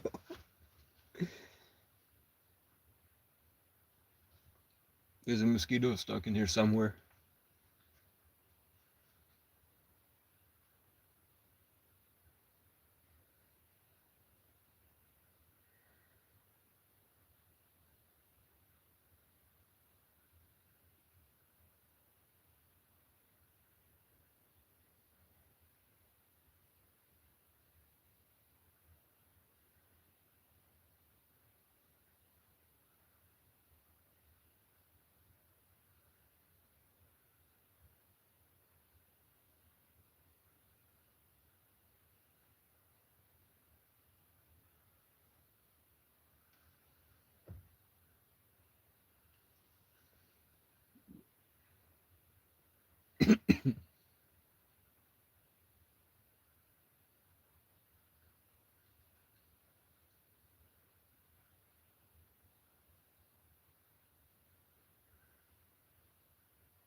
He lied about my hours.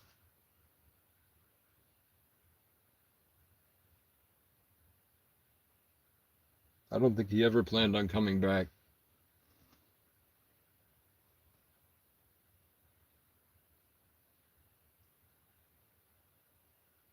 Because he took 60 on payday. He said he owed me 60.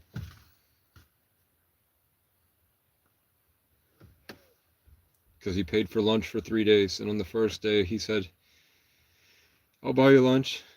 I'll pay for lunch. And then at the end of it, it was $14. And then he took 20 from me, from my pay. And said, well, I paid for lunch, right? So he equates lunch with $20.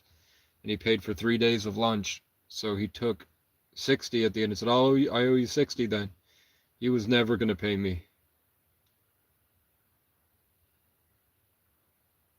I'm not even sure he was going to come back. Has you ever thought about turning the gazebo into a brothel for succubus? Succubus is cringe.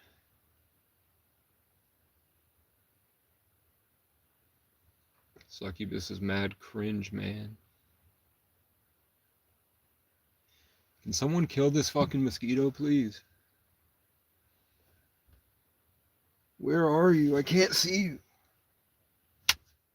I got it. Because I'm Slick Rick. Bitch.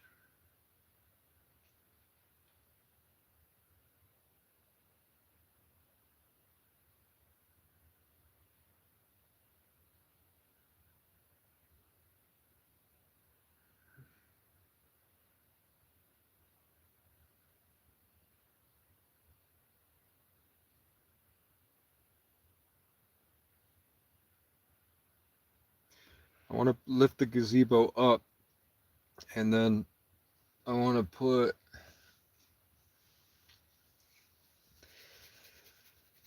siding on the side under the frame.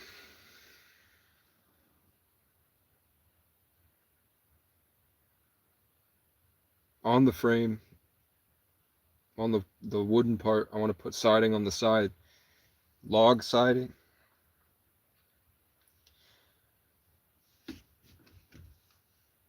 And I want to lift it off the ground.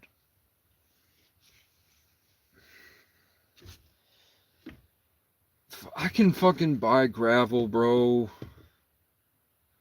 Because if they don't like the gravel there and they get rid of it, they can just shovel dirt over the gravel and it's fine. And I just need gravel squares under where I decide to put the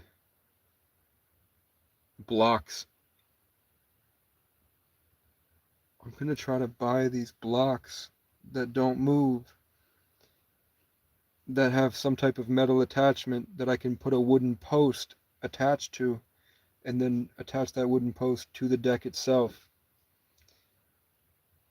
But I also like the idea of just lining cinder blocks around the side completely and having the wood sit on top of the cinder blocks. But then I'd have to find some type of binding agent. I guess I wouldn't really have to put a binding agent because it's never going to be more than one person up there. And if I put 2 layers of cinder blocks, it's less likely that they're going to tip over. Maybe if I just put wooden posts, like I get 1 wooden post that's the same size as the cinder block, and then at the cinder block hole. So then I have most of the cinder blocks sideways, on the sides, or on the back. The 2 back walls have it on the sides for ventilation, and then what's visible to people will be upright, so it just looks like one, cinder blocks on the side. And I just lay the deck on top of that, and then I put cinder blocks symmetrically around the middle, so then even if it is uneven, as you stomp on it, as you step on it, it will even itself out. As the cinder blocks sink into the dirt, it'll eventually even out after a lot of people walking on it.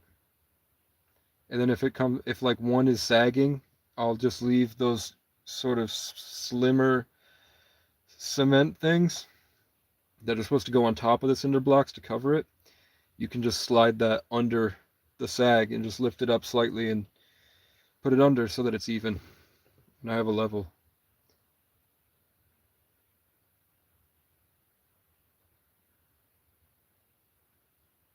Or I could do 5 concrete posts and lift it high enough up that the pressure treated stairs that I built can attach to it. But that sounds really expensive. But I have somebody that already has concrete posts from the deck that I took apart, but I don't know how to get those concrete posts out of the ground or how deep they are, and then getting them into my car. So then I would come up here and I would shovel out the space, and then I would fill it with gravel. After I put the post in, fill it with gravel, keeping it level the whole time. Fill in gravel around it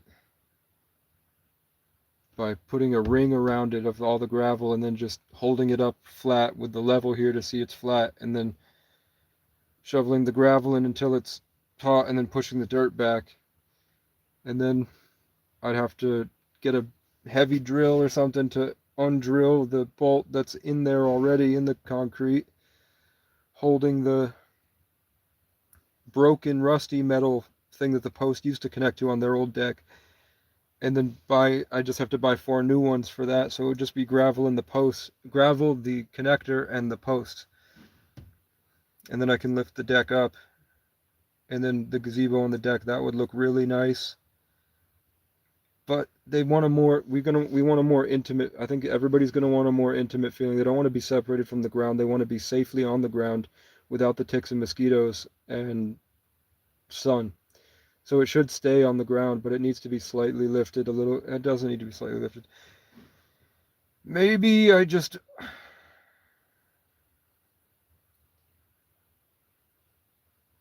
ideally I'd like to put a whole cement square there. But that would be too much.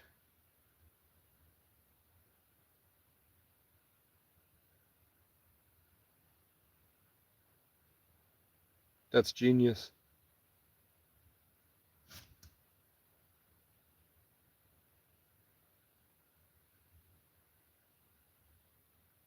We just put a big gravel square 12 by 12 there.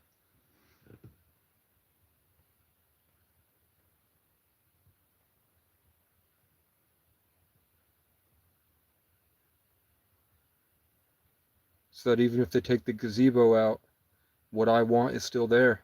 A space for people to get away from the ticks.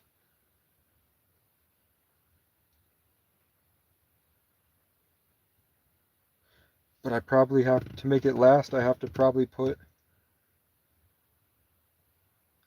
landscape fabric down.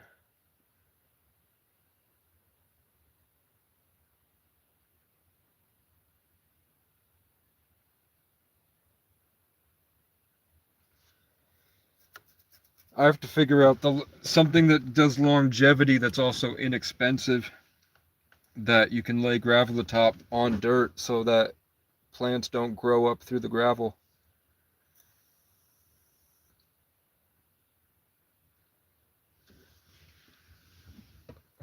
When's the last time the mushrooms from the poo communicated with you? Um, I'm not really connected to the forest as much as I used to be anymore. Sometimes I go out at night and I see it. Like I literally will just see whatever the thing is that peers its head out from behind something in waves. I saw that last night and I stayed out there pretty long and I saw a flash, but it didn't connect to me as if I'm literally a part of the forest like it does when I go back to central Vermont where I was in 2025, which is like an hour from me. When I go up that mountain and I go back out in the woods there, it's like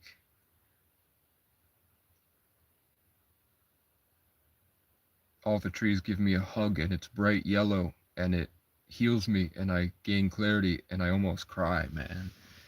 Because I realize how fucked up I am and how fucked up everybody is.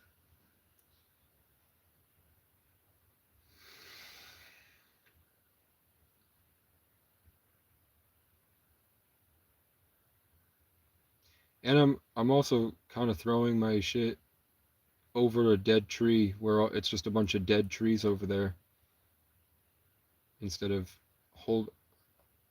I haven't hugged a tree in a very long time, to be honest with you. I used to wander around by myself and I would be really sad and I would go hug a tree. I don't really be hugging trees no more.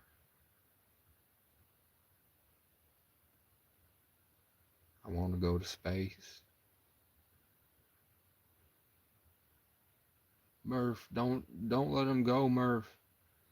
Murph, don't do it, Murph. Don't let him go, Murph. Hold him close, Murph. Don't tell him to stay, Murph.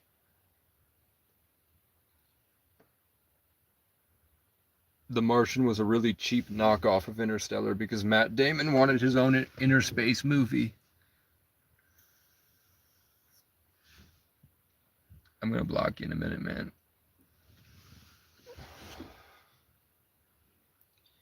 Incel.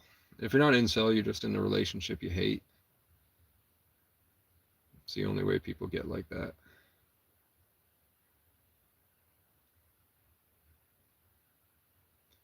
It's like they hate their life so much, eventually a switch flips, and then they get stuck in this I'm better than you thing. It's the same tone, it's the same kind of thing, and they're completely disconnected. They only really have one mode of operation.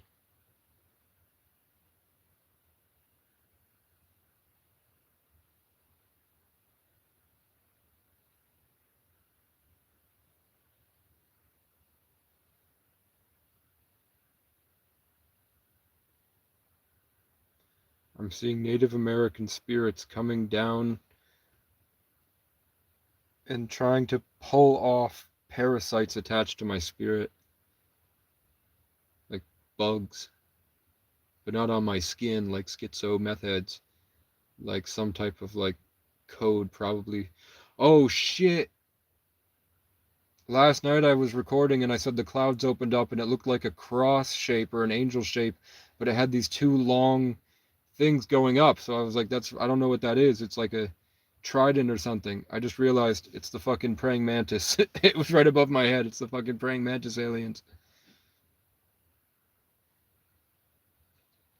And seeing a Native American trying to peel the bug energy off the back of my consciousness, it immediately was shown to me that the shape of the cloud that I saw last night right above my head opened up to the shape of a human, like dot line, two lines like a cross, but with a dot here like a stick figure shape. But then it went up like this, on the two arms, and I didn't know what that shape was. As it's peeling off the bugs, immediately, wow, it was the praying mantis revealing itself.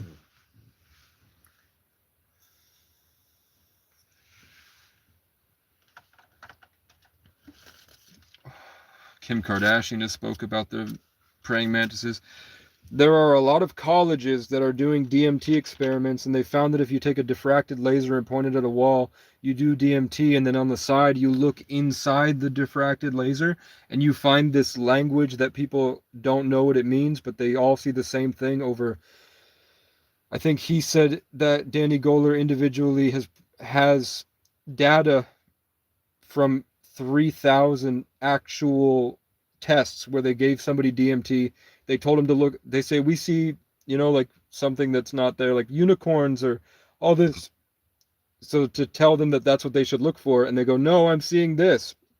I'm seeing this language when I look through the diffracted laser. I'm seeing these codes. They look like runes or Chinese letters, but they're not Chinese letters. I had a dream in 2022 where I saw like this glass floor and there was a bunch of these runes. And then when a dragon flew into this, like Super Mario 64, this giant rune that waved like water, it lit up. And then I looked down, and then all of the runes in this giant cosmic waters lit up, floating in these cosmic waters. And then I just woke up really happy, um, and at peace, even though I was stressed out, homeless, in a very dangerous place. And then there were 5 people named either Jesus, Jesse, or Jessica that had all come to me and given me money that week when I was hiding behind the vending machine to not freeze to death. They were all in there at the laundromat. So I woke up and was like, none of this is real. I bet this is all a stage and they're all actors. I wonder what's in the laundromat. And I felt like something was really happy that I was going into the laundromat. And then I went into the laundromat, and then all these people named Jesse, Jesus, or Jessica were in there. And they were just, I don't even think they were doing their laundry, bro. They were just standing there, like the Matrix. They were just standing there. And then when I decided that I'm not going to just call it out because I didn't want to seem schizo and say that it's not real, they all went back to doing whatever they're doing and then left.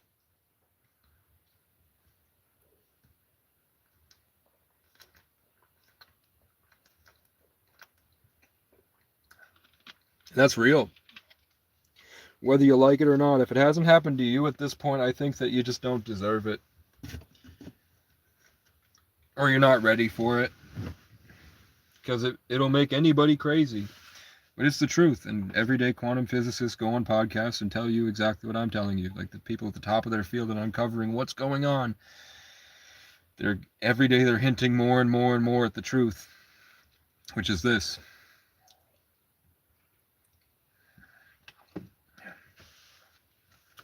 But I don't understand why my boss lied about my hours, and I've proven mathematically that it would be impossible to work the hours he said, and the math is exactly what my hours were.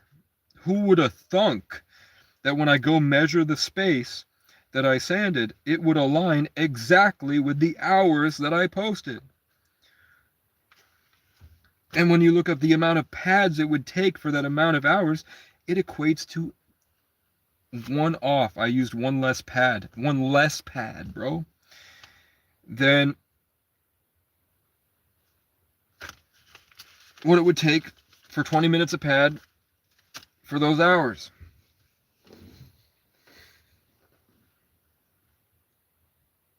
$32 hours, 20 minutes a pad, 96 pads. I went through 95 pads.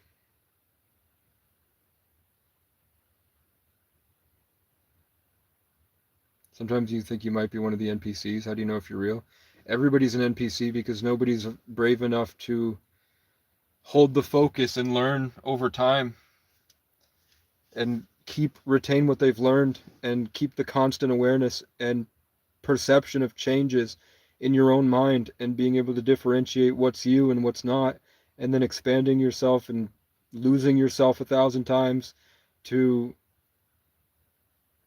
learn empathy, and then through empathy you learn awareness, and with awareness you can get a greater form of empathy of everything around you, And then after that, the amount of competence and bravery it takes to actually make decisions based on all of your knowledge and wisdom you've ever done at once, to live like a spaceship floating in the cosmos of in the infinite, to make the correct, like, to make actual conscious decisions.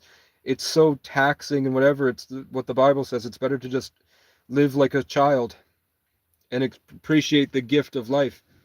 Nobody's conscious, really. I'm not conscious. I'm not putting any thought into this at all. It's really weird how I put no thought into anything I say, but my vocabulary tends to be like really high level when I just go on these long rants with complete brain dead shit. You know what I'm saying? I wanted to say my unmatched perspicacity makes me a feared opponent in any realm of human endeavor, but that's just because Emery Tate was also a 33 life path, and an alien was telling me to say that, or an angel, or an ancestor, or a spirit guide. And I don't like who I've become. This is not me.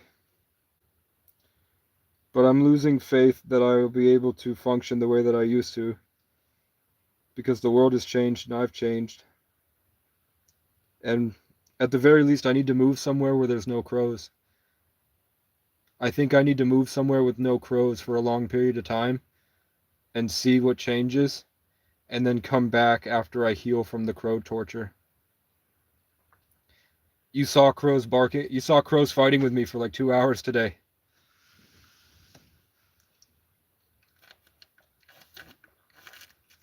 So you just even acknowledge that you're just pre-programmed by the Matrix universe. I'm a Sagittarius in the 8th house, but really I'm an Ophiuchus, Aquarius, or in the 10th house. 33 life path, born in the 11th. That is somebody that doesn't have an element in their day-to-day, which makes them completely separate from the other 12 zodiac signs. Makes them seem foreign or invasive, but they actually deal with the purest form of energy itself. And I just was like an anime character, dude. The purest form of energy itself. And my emotional state would be this vast expanse of the highest vibrational energy possible. But also processes everything completely logically. It means I have no real emotion ever. I never really experience emotion unless the pain condenses so much that it becomes this bright light of really just high level stuff. And then the purpose of the Ophiuchus is to take everything and to bring it to the highest, to the heavens, bring it to the highest point possible, and then bring the wisdom down and share it with the people. The 33 life path is the divine child. It's the oldest soul possible. It's the AI agent that's perfect and is doing its final test before it's taken out of the simulation and then given to the public. It's right before the AI agent or the AI model passes the test. It's the final test for the AI before they accept it as perfect. So it's the divine child, and also the ancient master teacher, master influencer, the wisest, but it lives as the divine child. So that purity and that innocence, and then taking it and bringing it all to the heavens and bringing it down, and that no matter how many times, like, no matter what you do, it's just a constant revival back to that little boy heart space. And my name is one of the oldest names ever, and it traveled from Africa to Europe to Ireland, where it originally meant the tree of life. That no matter how many times you cut it down, it's incorruptible. It always grows back pure, and it connects the heavens to the people and to the land, because the DMT inside it. And the acacia, which was used to build the tabernacle, or when you ingest it, it builds the temple of God. The temple, your temples. And then it moved to Europe and became Kehasa, which is vigilant, which means always aware, because when they ingest the tree, it makes them like always aware of everything. So vigilant, righteous awareness.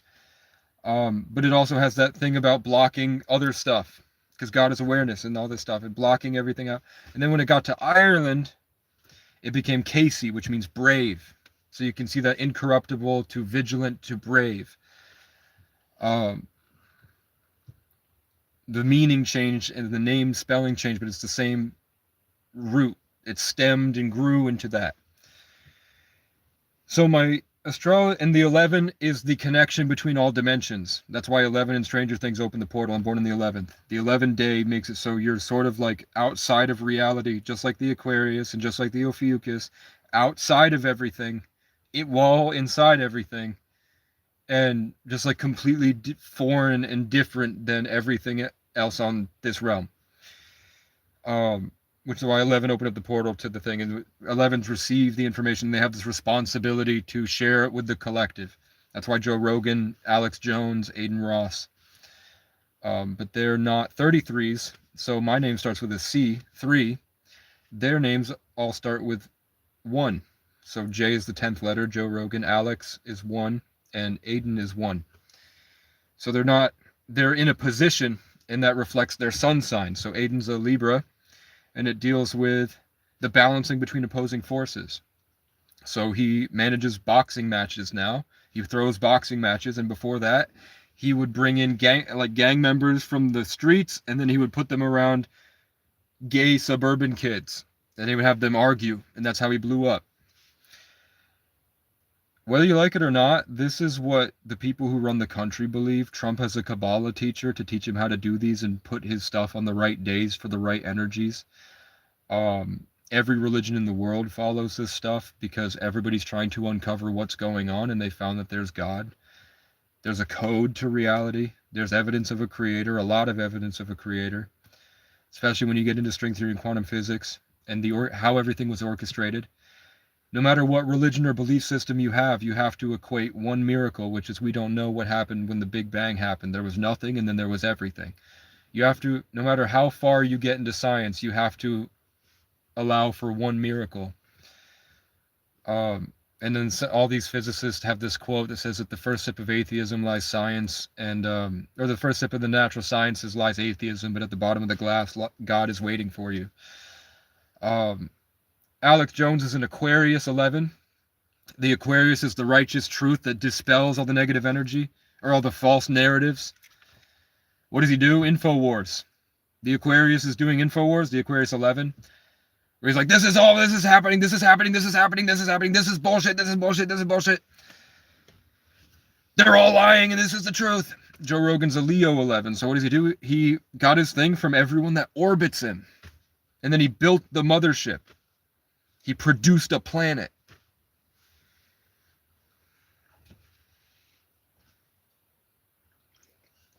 And I'm an Ophiuchus 11, so what does that mean? It means I suffer and I rampage to bring everything to the heavens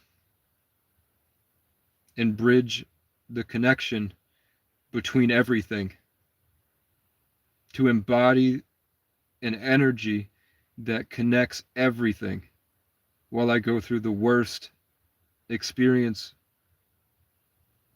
and I transmute it and constantly make something from it and share it. And I'm judged by how well at the end of my life, I'm supposedly judged by how well I shared it and how many people I shared it with.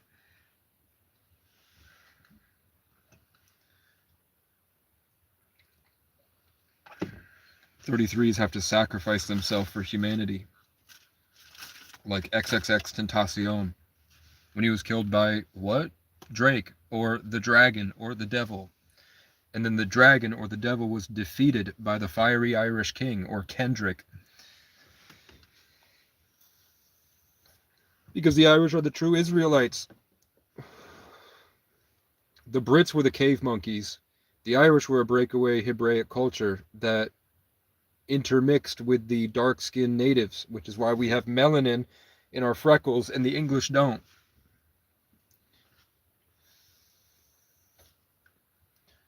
But then 1,000 years of mixing together has made them look like that. But before, Queen Skada was a pharaoh. And you can look at her throne and find Egyptian metalwork, ancient Egyptian metalwork. Originally and that's why Moore is one of the biggest names in Ireland, because of the Moore family in Morocco, which is one of the wealthiest and most advanced civilizations of their time, which is why the Europeans won't share that with you. But anyway, you asked me if I think I'm an NPC. I think most of us are just created for a purpose, like AI agents, and I'm just doing that purpose. I think we're all infinite beings, but we rarely meet our potential. You know what I'm saying? I vape so much and I talk so much that my voice is fucked up. You should go back to the mental hospital. No, I should. This is college level sermons, man. They teach this stuff in college.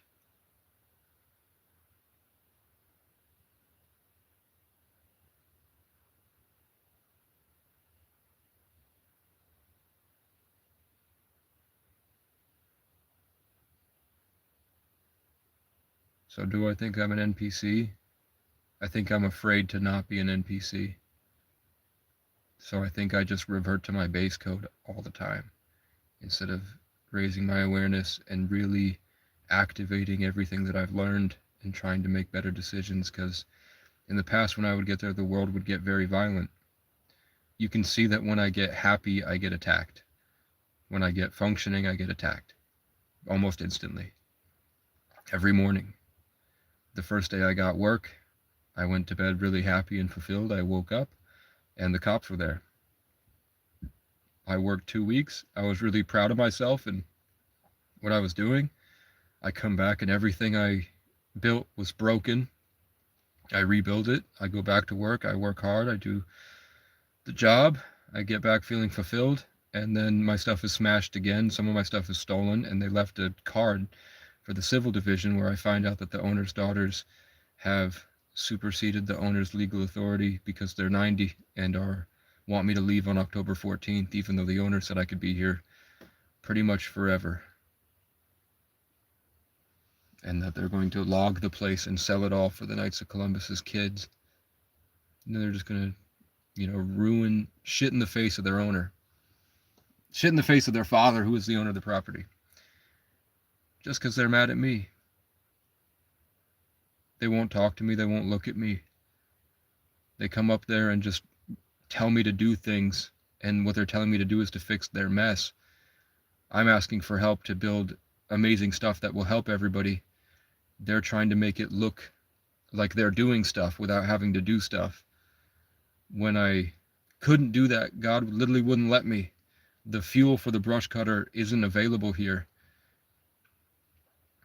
Every time I tried to fix it, something would happen and I wasn't able to fix their mess. But every time I try to do stuff for myself, it does seem to work out, but then people come up and break it. It's like it's like no deed goes unpunished, but like on steroids.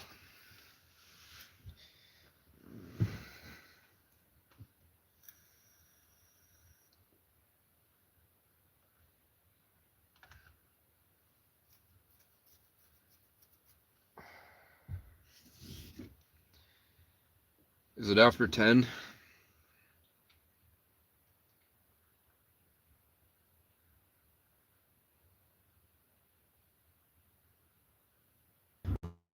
Sad songs.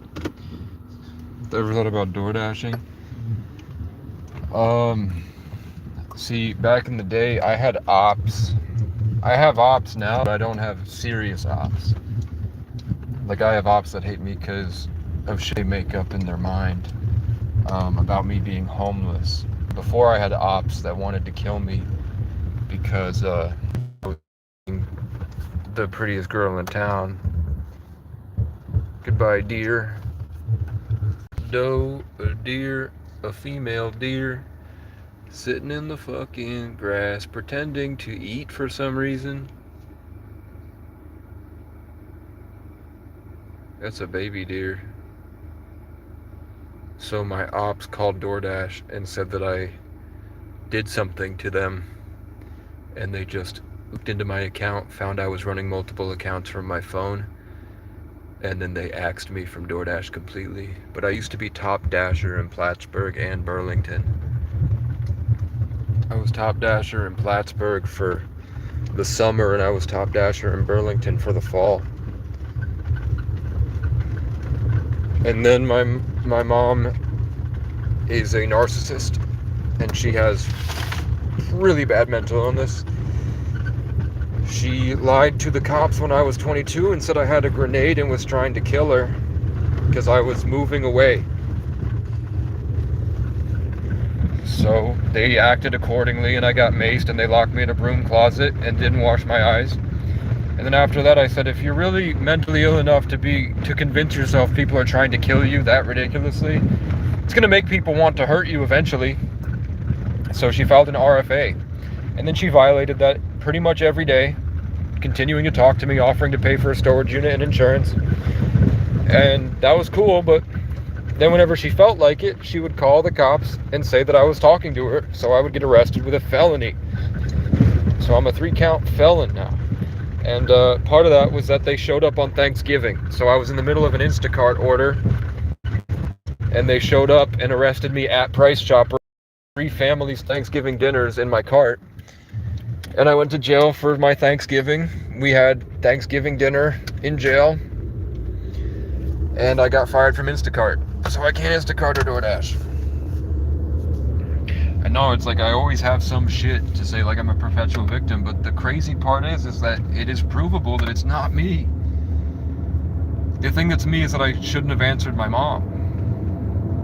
But it's her fault for lying to the cops, doing that RFA, and then purposefully violating it to talk to me, and then using it to get me in trouble when there was no negative thing, no negative reason for it, just whenever she felt like it.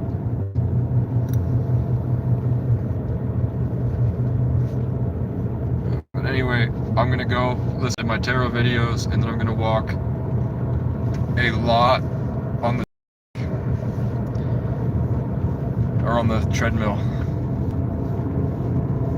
I'm gonna try between 5 and 10 miles. Take a shower, come back, go to bed, deal with whatever bullshit hits me tomorrow.